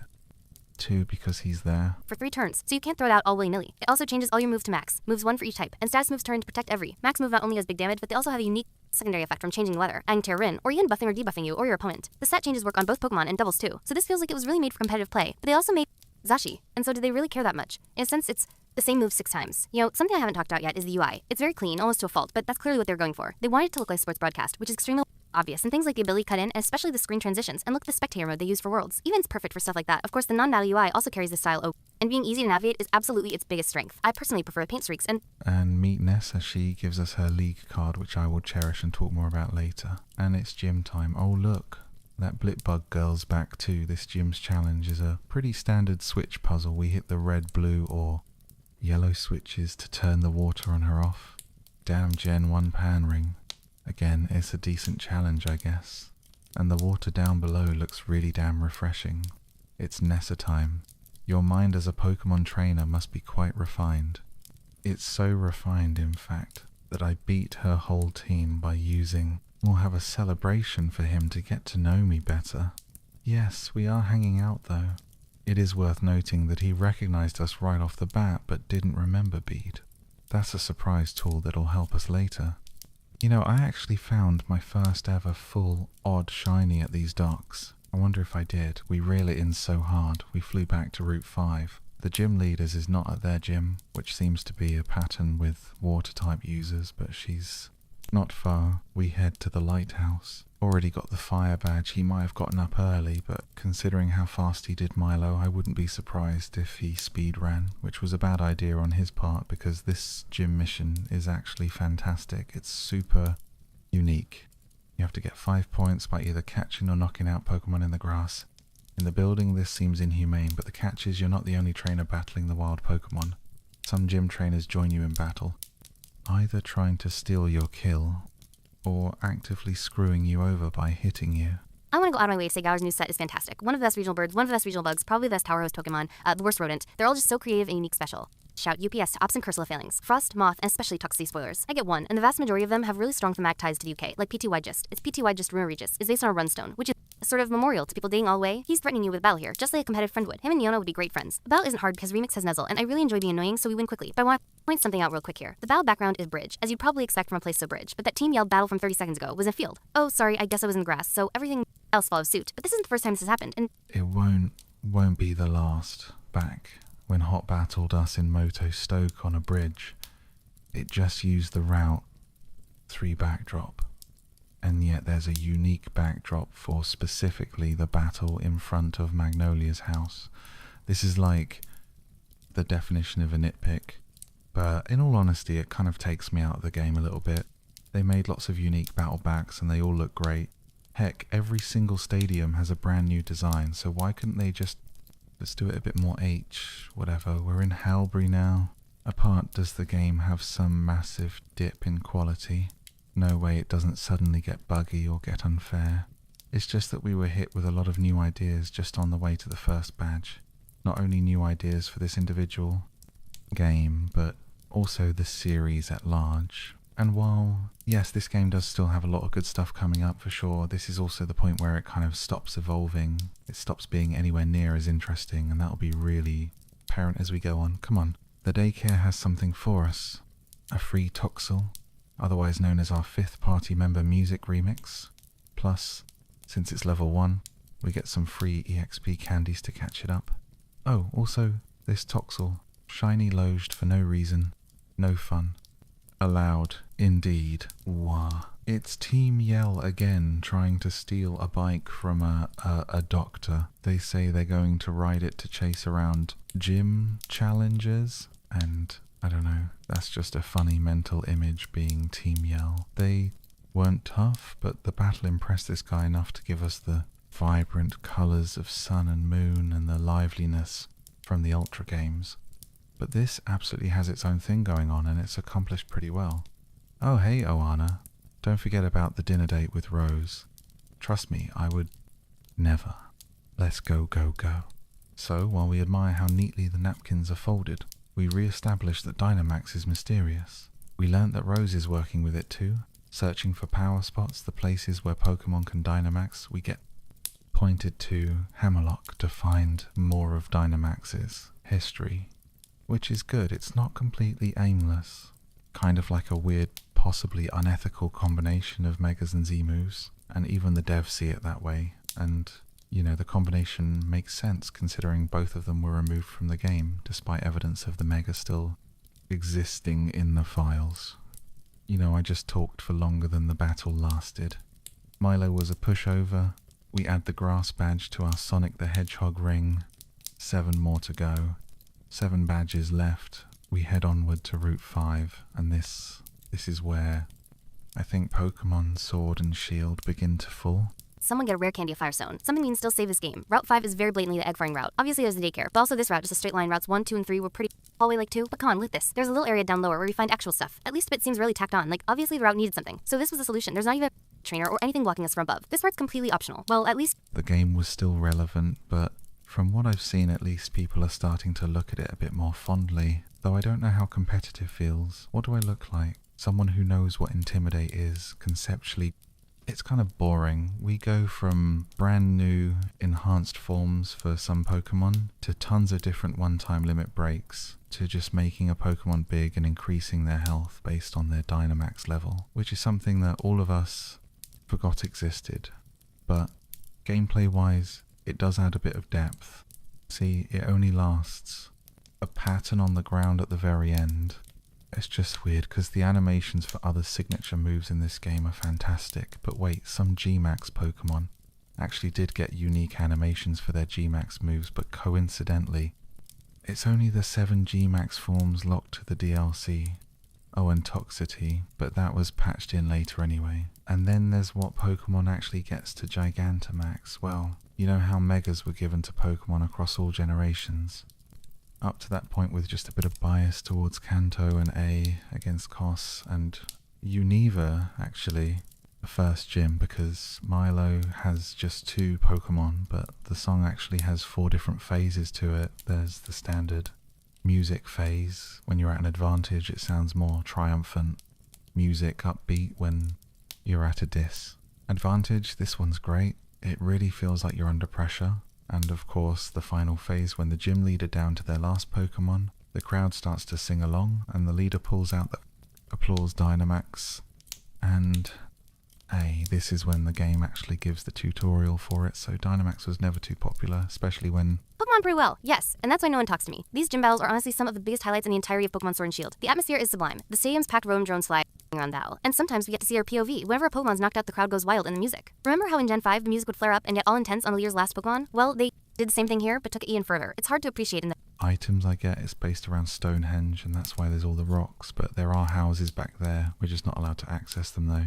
Hey, this place has a funny cutout, and that's all that matters. Apparently in the time it took for Sonia to say like 12 sentences to me, Hop went and beat the grass gym. Jesus man, you'll get to Leon's level in no time, especially since you don't get cutscenes every 20 seconds. Well, it's our turn to face Milo now. The gym's lobby is nice and populated, it really feels. Dex. And speaking of Dexit, I don't really have anything new to add. This was the first game to cut the national Dex, and they said it was to update models, but they didn't, or at least not in any noticeable way, minus the higher res textures. Has some Pokemon that didn't make it to the final game, so I don't think the Dex cut was always intended, but it did happen, and it really sucked, especially how they handled it. Hey, actually, the leaks. Yeah, those leaks came out while I was editing this, and we didn't get bad. Sonya talks about this geoglyph that looks like a big Pokemon. I've seen those before. Dynax is probably connected to the Darkest Day, which is the thing the hero saved us from all those years back, and that's all we may not have learned anything new but good talk. Sonya now Turffield proper is weird. The vibes are cool. It's a more rural town with fantastic soundtrack. But let's see that map again. This place has no houses, just the gym, Pokemon Center, and some shop. You can't even enter. It's all just corridors with Kalos. The carcore riding along the tracks is a great use of overworld Pokemon, and the overall theme here being a big mine filled with workers also fits Gore's more industrial theming really well. And remember that factory Sonia pointed out, well, she also said it's for the resources in this mine. and some of those colourful crystals in there look suspiciously star-shaped. Some might say wishing star-shaped, perhaps. There's quite a few branching paths that lead to items too, but nothing massive by any means. It's the game's first dungeon and other early game caves in. Curry, I didn't have any ingredients here though, so I just threw in an orange berry. Anything else would have been too spicy for me, depending on how well you make it. You'll get a different rank, and I want to point out how good animations for the best and worst ranks are. Man, I wish the whole game was this expressive, and all the different kinds of curries aren't just for show, because there's an entire curry deeks with 151 entries to make all the National Deck is gone MHM, but did the older games have the curry to Turfield, and we bump into Milo, this town's gym leader. That's another thing this game does right, by simply letting the leaders exist and have scenes outside their designated building. We can get attached to the more before we're actually allowed to challenge the gym hop. Tells us Sony wants to talk upon some hill, and just in case we could navigate this, her Yamper tries to lead us in the right direction, and just in case that wasn't enough, the game stops us again to clarify where we should go. I really don't remember the hand-holding being this. Is a massive shame. Like, even in Scarlet and Violet's techniques, I could pretend I was playing them with a sponge. Instead, you can wave this toy around for him to hit, or even play a little bit of fetch. The highlight, though, is how the Pokemon interact among one another. They'll raise each other, fight, or even just have a nice chat. Sure, it's not really as interactive as me with Poke Puffs and mini-games, but it's really fun seeing your team act so lively together. And, like, they really put a lot of thought. Well, it doesn't matter why it happened, because it still did happen, and it still sucked. I was supposed to be talking about camp. You can even camp with other players or NPCs to watch your Pokemon mingle, so I wish I had walked 5 more meters on Route 3. Before setting up camp at the end of Route 3 lies Gar M number 1, and this place visually is fantastic. The shining multicoloured rocks on the wall are really pretty, and the camera being so close behind you gives off a really cramped feel, almost like glittering cave from Route 4 is a bit stupid. First of all, there's another free heal right here, because I didn't want to try too hard. I mean, it looks pretty nice. The stone walls and pillars alongside the yellow grass makes it stand out a lot, but like, we don't need to engage with any of that. The town's a straight shot. Everything else is on the side. Well, that's not going to stop me from exploring it. Heck, I even caught a Gary and Meowth. Welcome Mother 3 to music team. Does he see me?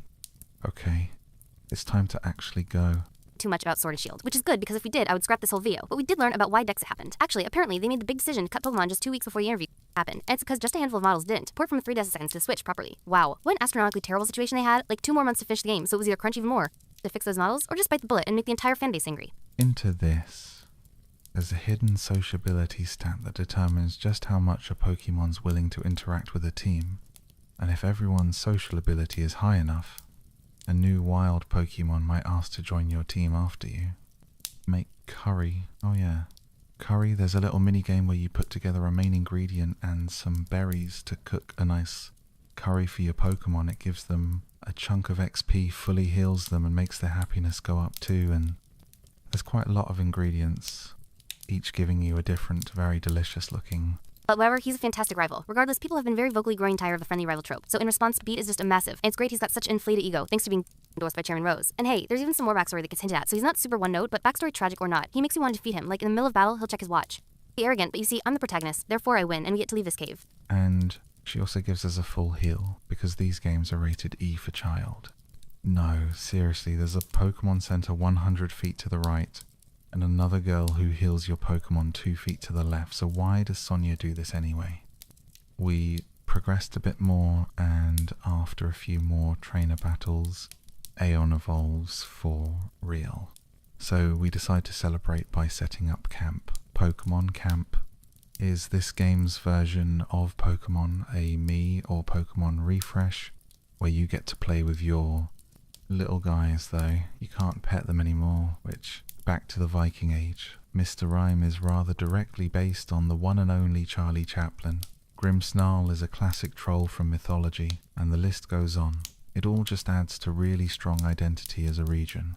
Sonia is on this route, and she points out a factory Chairman Rose owns that provides energy for the region, And not only is Chairman Rose producing energy become important later, but it also shows us how much of an upstanding gent he is. Anyway, she gives us an escape rope, which is a key item now. Neat. Or unique. Either way, we step out onto the pitch. Oh hey, there's Marn, and start our journey for real. Can I just say the idea of expanding on gyms is so simple, but genuinely so perfect. For the longest time, they've just kind of been there, sure. The goal always has been to get 8 badges and beat the champion, but it ended up reaching a certain point around Gen 4, where you were kind of just going across the region, and stopping the villains in gyms felt completely incidental. Sure, black and white one, and Alola, the flying taxi. This game's version of Fly Look. If there's one thing this game does right, it's giving us fast travel early on, like any normal video game. Even if there is a straight pixel in the loading icon, that's disgusting. Oh, and there's a big crow out here too that really does add to everything surrounding the gym. Challenge, it really makes you feel you're setting off on some important endeavor. Man, it's been a while and we still haven't done any gyms, so let's change that. Never mind. Hop's actually the rival that you fight. Aura, Mewtwo, and you.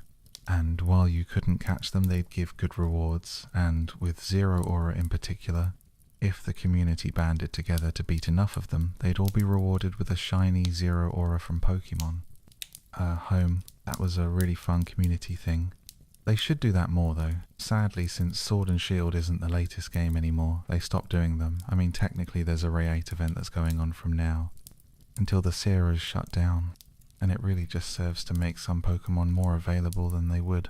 We're ready to choose our uniform number. This is admittedly a very small thing, but it's still another layer to the great trainer customization in this game. I went for the Pokédex number of one of my favourites, Cherubi of course, so it's time to get ready for the ceremony tomorrow. Oh hey, that guy, among all those elite enough to get an endorsement. I'm the most elite of all, so why don't you clear off and try not talking to me again, would you? I'm not doing that again. Anyway, kill this guy at the hotel. Sonia starts talking, and this place is pretty neat. It's more of a seaside town complete, with a fishing dock, a marketplace that sells the herbs in the senses, and even houses you can go inside of Man after Scarlet and Violet. Simply being able to raid someone's home makes the world feel a lot more alive. There's also a train station all the way up here, even though we never need to go to it. And we already have fast travel. Seriously, this is the only train station we never have to visit. There is the one in Motu, but that one be otherwise. On a more positive note, this is also where we get to try Dynamax ourselves. Although I think for the sake of better pacing this long ass video and staying more thematic to the game, I'll save that for now. I know I'm saving a lot of things for later, but trust me, we'll get to them after our sampling of open world Pokemon flavor. We make our way to Mestoke and get a tutorial from Sonia on how to make her own customizable sports cards called League.